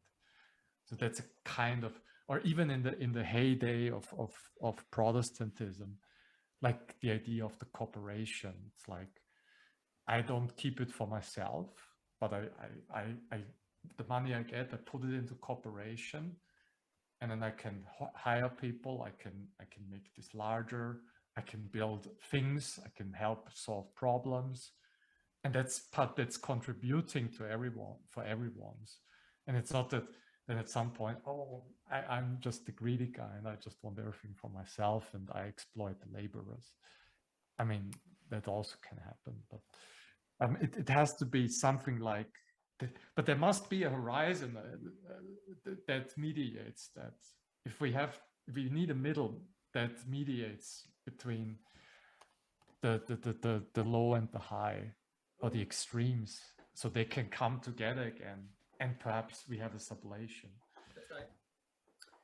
No, a few things. One, no matter what one, so just to comment on what you were saying with the central banks, no matter what one thinks of the entire system, it's very hard to argue that central banking does not tend to support asset owners, people who have assets. You tend to have an increase in the value of assets, whether it be houses, lands, properties, and different things like that. As the Federal Reserve creates liquidity in the system, you can say, oh, the liquidity is good because most people have 401ks, and the stock market collapses, we're all screwed. That's all fine.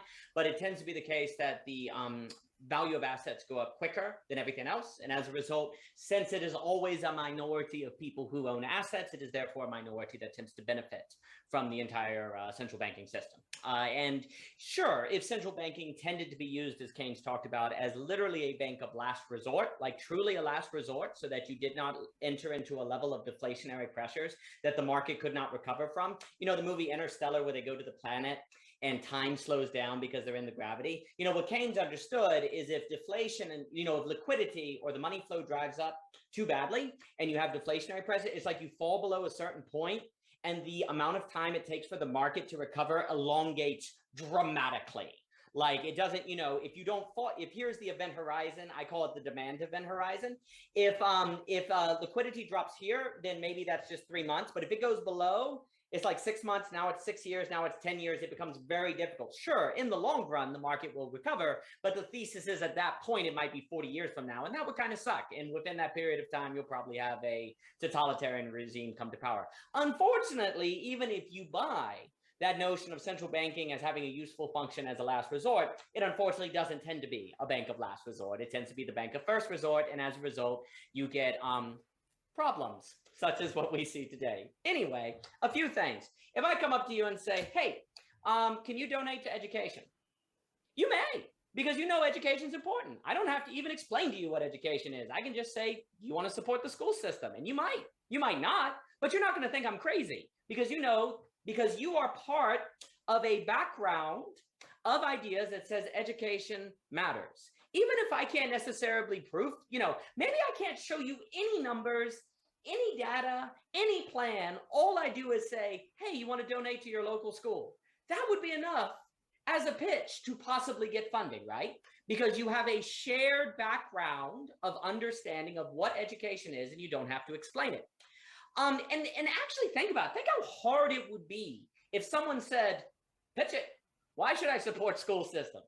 Do you know how hard it is actually to explain why school matters? It's not actually easy. You go, oh, well, it's good to learn history. And the guy's like, no, it's not. I don't remember any history, and I'm a billionaire. I don't remember the revolution. He's like, because it's good to learn. Why? Nobody reads books. It doesn't do anything for you. Because of the gym. You can go running. You don't have to go to school. They could literally deconstruct your entire argument if they wanted to. Just bam, bam, bam, bam, bam, bam. You would be, maybe at the end you're like, well, the kids have to go somewhere while the parents are at work. Oh, okay, yeah, I'll fund it. It comes down to it. But the point is that a lot of stuff that people are willing to fund, it's because of a social background that they have absorbed that actually doesn't have to be explained, right? And that's what kind of makes it easier. The challenge becomes when you're asking for funding for something that's on the edge, that does not yet have a social background that makes it self-evident for why it is important. So basically, when you're saying you need to fund Voicecraft because it matters. Why? I know, and in your head, you're like, I know it matters because without it, basically the transcendental relationality that we've described becomes impossible, and we're all going to just fall deeper into a meaning crisis, and more stuff like what's going on in Ukraine is going to occur. But how do I prove that to you without, here's the key, without an 8-hour dialoguous conversation that you don't even think you need to enter into? This is the problem. To get why you should fund it, you have to step into it. Well, that's a kind of circular problem, right? How do you get somebody to step into it if they don't even think it's worth doing, right? Many circles peripatetically over time with trust. Well, you'll notice that the document, like the main structure of the organization is circular. Like there are different levels of the circle that you can kind of gradually move people in. They can kind of hint it and different things. Like basically to kind of cut to the chase, you basically now, could I just interrupt? Doesn't that point to your point with intrinsic motivations? That's what I'm getting at. We have a marketing system that's kind of based on extrinsic motivations. And what we are offering here is kind of, you have to want it by yourself. Now, how do you instill that motivation in people? Without falling into the trap of inception. Basically, for me, the main metric of the success of a modern organization is the amount of intrinsic motivation that it incubates. Because intrinsic motivation is basically a Heideggerian new form of being. It is a new kind of, because here's the thing, what is intrinsic motivation? We're talking how you can no longer have a transcendental grounding, right? You could have a transcendental mover. It's always funny when you go to Aristotle. It's the final cause. It's the first cause. There's no ground. There are causes. There are movements. Intrinsic motivation is a movement. Can we have a transcendental movement? Well, that would be, what does transcendental mean? It means non-conditional. What's intrinsic motivation? Motivation that is not conditioned. Therefore, if you can create and incubate intrinsic motivation in people, then you will have a new kind of being, of which is in practice transcendental. And so the question becomes, how do you train and incubate intrinsic motivation? Well, so basically for my pitch on why you need to fund institutions or organizations that incubate intrinsic motivation, which I think gets into things like naming the metaphysical dimensions. Oh, I love Tyler, by the way. You mentioned Tyler. I love that guy. He's so great, Daniel Zaruba. That guy's amazing. I love that dude. He and Mr. Adalin had a conversation recently on meaning on the Voicecraft show. You should listen to it. It's really great. Tyler's great. And Lou is great. I hope he's doing well. Anyway, the entire business cycle that is causing the boom and bust is a result of extrinsic motivation. You could look at you would flatten the business cycles if you had intrinsic motivation. And you could make the practical argument, if you do not get wider and wider prevalence of intrinsic motivation, you are going to continue to have wider oscillations of the business cycle until it takes down the entire global system. Because intrinsic motivation no longer then needs the constant consumerism, building up of debts, liquidity, and different things, because your more easily satisfied and content in a sustainable way. You can make the argument that intrinsic motivation and sustainability go together. In the paper, I try to argue this is joy to the world. I also want to argue that you increase non-zero sumness relative to the amount of creativity in the system. Marx talks about a bourgeoisie proletariat. He missed what I like to call the artifacts, the people that make the means of production, and the artifaxium tend to be intrinsically motivated. Here's the thing, if there's no creativity in the system, then you have a giant pile of wealth, and whoever gets their wealth gets their wealth. But if you have creativity, then people can create more wealth, right? And so you no longer have this generational problem. So creativity comes essential. So for me, from the first macro, so if I'm trying to get funding for all this, the first thing I start making macroeconomic arguments. I start saying, if you don't have intrinsic motivation, which all of this is trying to incubate, the macroeconomic system must be more zero sum than non-zero sum. It cannot be sustainable. And if you want to, sustainability, fighting global warming, all these different things, you must incubate a new form of motivation in the average person. And what characterizes the dialogos? Intrinsic motivation. We're all here because we want to be here. We are not getting anything out of this other than the beauty of the shine in your eyes. I am getting something out of this because you do have a glimmer in your eyes. The entire dialogos is characterized by intrinsic motivation. And so the question is, how do we create organizations that train people in intrinsic motivation, which if we do not do, the world will basically eat itself. It has to, because there's a finite amount of resources that everyone is extrinsically motivated to devour. Once it runs out, you're done. The only sustainable form of human motivation is intrinsic. And meta-modern practices is in the business of incubating intrinsic motivations. And if we don't do it, there won't be a future. So you really should write a check to Voicecraft.Network right now, anyone who's hearing this, because don't you want your grandchildren to have a future? Give money to the Halkyon Guild. If we don't have a new form of being, we're all going to eat ourselves. So that would be kind of the step macro argument I want to make first. I love your pitch, I will say, for the new let's say, I don't know, grammar of being. Yes. But you know that those things, we are still in the old grammar. Oh, yeah. And this might take a long But this time. is the challenge. Like, this is the problem. Like, basically, we don't enter into the new grammar quickly, we're dead. Like, I know. And so how do you get funding for the new grammar? That's the problem. Like we were saying, there's this circular problem. Like, how do you convince people to fund a new grammar that you have to have the new grammar to understand? And if we don't do it like quickly, we're in huge trouble. The problem is we can't just, this is the problem. We can't change the grammar at will. That's we are kind of, this is this strange transition period we are in, kind of stuck still in so many ways that perhaps we don't even realize most of the time how we are in the old grammar. And we cannot just hop into the new grammar. We can just, prepare it, and You're basically tracing out the problem. Just to add real quick, and I'll give it to Mr. Adalin. Like, the question that got me kind of started in everything, and that's a huge question, really big, and it's such a trite question, but for me it was super profound, is why does history repeat? And yeah, arguably it doesn't repeat, but to me that was like it, but it of course has certain patterns. To me, it was really crazy because, wait a minute, nobody plans for history to repeat, and yet it does. How is that possible? Like, if you know it's coming, why does it keep coming, right? There has to be a certain, for me, what it meant is ontology and epistemology had to be essentially structured differently than how we thought. And that got me into all the truisms of the rascal. But I'm not going to go down that rabbit hole. But basically, yes, that what you're pointing at is mystifying to me. Yes. Well, it's an interesting one here because there are all these different branch points that are worthy of discussion and so much more that I feel I would love to share, with you both. And we've been speaking for 2 hours, and I just want to note that because Taryn, I should move just in case she wants to. She might be even waiting to get up and go about her business of the day. You are a sweet soul. Will you tell Miss Tara that these crazy Daniels around the world grabbed you in a room, terrorized her to stay in the bed? It was our fault. Sweet soul, but please continue. No, yeah, I don't have to rush off, but I want to be. I just definitely want to note that. Why don't we see if we can. Would you join me in bringing this to a close over 5-10 minutes and sharing what's here for us? Yes.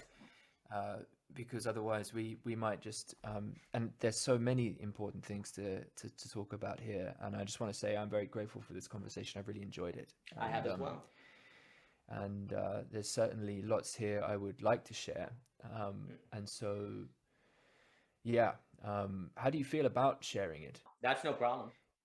Yeah, I mean, same with you. I mean, I would be like off the bat, I think this works like really beautifully well as an example of generative conversation, and I say that in particular because there are ideas expressed that I want to participate with more people with. Right. You know, that's what I mean. I care that it feels like there's a, you know, and even if that's just passed on as some feeling of resonance and alignment with some of the dimensions we've spoken about, then that's a territory that I want to inhabit, obviously, with many more people, and for that to be, you know, because I can't not hear this conversation and think John Bavecki wouldn't have a really good and important conversation with OG, for instance. You know, and so I don't know if John would listen all the way through to this. He very well might. I do know that he keeps in touch with work that's going on in the space. But also I can think of so many people in the network and people that I would enjoy listening to all of this. And so yeah, I mean, maybe OG, you could just share it with me. Oh, and absolutely. then I could always I'll probably clip Please, this I'll definitely do the that. logistics out. Well, and the thing is, why I think this conversation, just to note, and then I'll hand it right back to you. This is the edge, the issue, like this funding, this point of it all, that the meta modern practice thing that I'm describing, which I'm almost tempted to like find people and do an anthology of different like y'all gentlemen, but it's like, this is it in a sense, like this kind of edge on the question of the funding. What are you doing here? Why does it matter? What is the metric?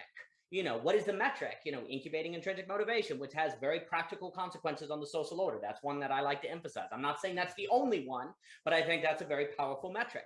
This is kind of the edge. And the more people that talk about it and think about it, then the likelihood of progress is higher, right? Because you're all there. You're on the same page. And we need a series on it, basically. Yeah, I think so. We need to do a series, because the thing is that the reason, in part, the reason why I'm stopping this, I don't mean to be too, disjunctive with that, is just because there are so many branches that I've explored quite significantly, but also with actual structural experimental efforts with people. We talk about like, I've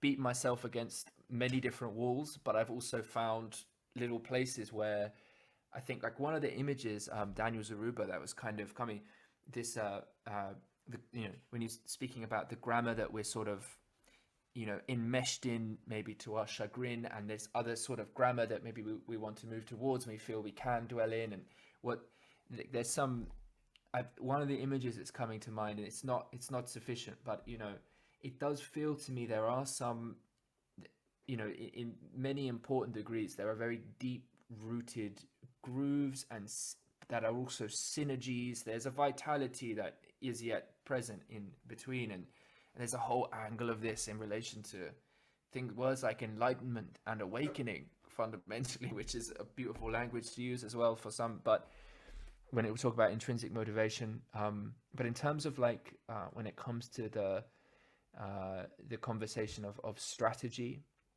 and let's say economics, and like viability of synergizing with various kind of common held interest groups into create this or that. There's all that type of stuff, and I feel like I'm actively pursuing that, and so there are important synergies to discuss, and there's aspects of that conversation which would feel to me to be more appropriate to take place in the context of an intra-guild and then inter-guild type discussions. Sure. There's a way that moves in that kind of direction, and then there's this even broader sense of sharing in the in a sense like hopefully more than innocent, but there's an innocence to the walking in the territory together and recognizing where we might want to sit down and rest for the night. Do you know what I mean? Like, Absolutely. so anyway, this has been a beautiful conversation. Lovely Absolutely. to meet you, Zaruba. Is that people call you Zaruba? It's so interesting when No. you both being Zad. You had a No, cool only- emoji and bloody. That is, I think that is just so we avoid confusion, because if you Yeah. just say Daniel, then I think everyone. I say Zaruba. Yeah. Yeah, it's nice. just no one says, just Daniel. It's just me. Yeah, We beautiful. Well, usually we find some way when we speak together in a larger conversation. I usually then would just say OG Rose or There you go. Daniel. But yeah, this is if we would have 3 or 4 Daniels, I think then we would run into problems. It'll be like D1, D2, D3, D4. yeah. I Alright. just want to also just say that yeah, this was very good.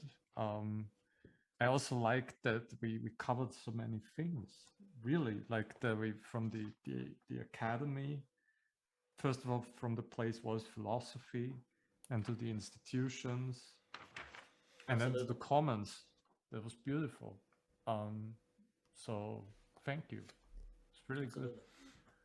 And I had no expectations, so I really came blank to this concept. I have no idea.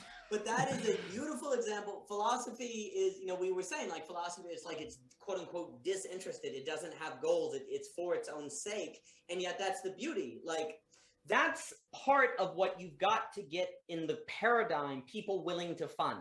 Things that are for their own sake, that precisely because they're for their own sake and intrinsic, they therefore bloom mysteries. They therefore bloom things that are unexpected, and precisely because they're unexpected, they're rarer and more beautiful and more engaging, which then is a feedback loop, because then you do more intrinsic motivation because of that experience, which then has a feedback loop and it starts training itself.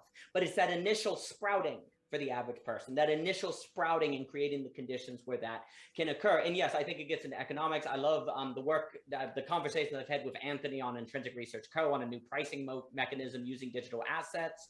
Some of that I was having with Justin was at Other Life, kind of the presentations on a kind of Emerson, where he would go around and give lectures and be paid, the economic question.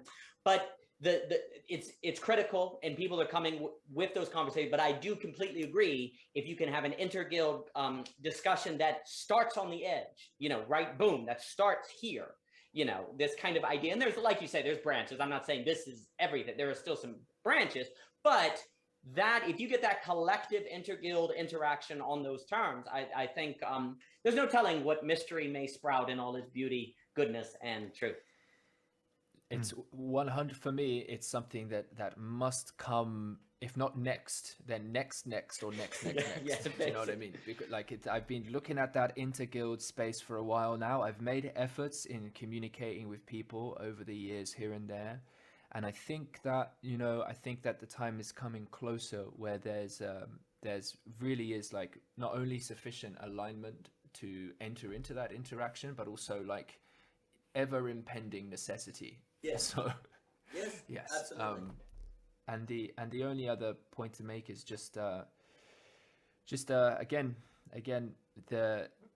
there's something about the appreciation of voicing with each of you in this context that is itself a through line of appreciation. Absolutely. Into this whole that we're speaking about, that intrinsic motivation element. It's such a beautiful thing to be creation, despite all its tragedies. It's always right there. So yeah, it's a joy. Thank you so much. The last thing I would want to say is just like that we have to take power dynamics out of the commons. Oh yeah. So it's not about who has power over the money system, who has power over communication system, who has power over the agora, who has power over language, who has power over whatever belongs to the commons. That is, and that will be difficult because those who have power will perceive the actions from the others as oh, they want to grab this away from me. Fuck you. What you're describing, not to interrupt, that's one of the huge parts of intrinsic motivation, because you go from power over to empowered to. Because when you have intrinsic motivation, then someone has to have the power to create the things that motivate people. Whereas when you are intrinsically motivated, you move the power from outside the external over to the internal. Now, of course, though, you can always have perceived hierarchy in people. That, to me, what you just said, one of the reasons it goes to like Jesus walking on the water and Peter gets out, and if he looks down, he sinks. Like, for the Dialogos communities to work, people can't say, look at the low order. They can't look at the like hierarchy or different. They have to keep their trust on that, you know, I was saying that something more that you're transcendentally organized by, because it's kind of like, it's almost like if you're Peter walking on the water and you're intrinsically motivated, the moment you look down, you're now extrinsically motivated and you sink. And it's in that space that can bring out the power over people. But that, the question of what motivates people absolutely has massive implications for the nature of the role of power in the organization. And so for me, what you're describing, that's another reason why intrinsic motivation is so huge, because instead of the power over, it becomes the power in to. And that transforms how you relate to other people in pretty powerful and radical ways. We should, by the way, also talk about that at some point. That's actually a fascinating subject. There's something I could also. Yeah, that reminds me of Raymond.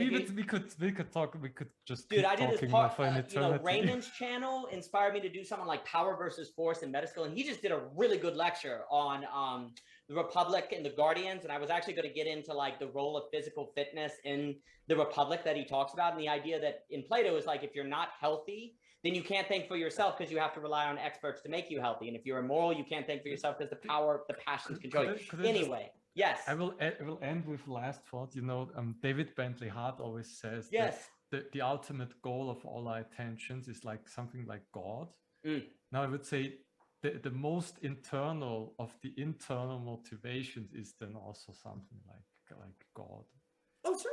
Well, what is God? What is God but the first mover? So even when we say we have an internal motivation, it's like the ultimate horizon is something like God is that which is always behind the veil, that which is that kind of like which is always withdrawing for a clearing, for mourners, something like that. Oh, no, but the funny thing about that is that that's a tremendous subject, because the funny thing is like God is everywhere and nowhere. He's transcendent and immanent. In the same way that an intrinsic motivation has you do things in the extrinsic world. Like you are intrinsically motivated to write a book could look like you're extrinsically motivated to sell a book. It's the same appearance, but it actually has an entirely different orientation. And so the transcendent and the intimate in the intrinsic motivation are combined together. And it's very important that God is a quote unquote first mover or final mover. You know, those go together. There is an inherent intrinsic motivation in the being of God. So if you're following a Christian theology, to become intrinsically motivated is to restore the image and likeness of God from like Genesis 1:3 or something. So those go together. Beautiful. I mean, I'm hearing you both. I'm sorry, you guys. I mean, I've got to go myself. I don't mean to end it. No, I've got to run. I think I have responsibilities or something. Gentlemen, this has been a delight. Thank you so much for being here, for staying up late, for getting up early. It's a 7 p.m. here in Virginia. So you gentlemen have made this possible. So thank you so much for what you've done. We will definitely do this again. I've enjoyed it immensely. I'm glad to get on this topic. It's just tremendous. Next time you can stay up. Yeah, next time I'll do it at midnight. It'll be 8. We'll see if we can work it out. But thank you so much, guys. Gentlemen, I appreciate it very much. Thank you. Much love. Bye-bye.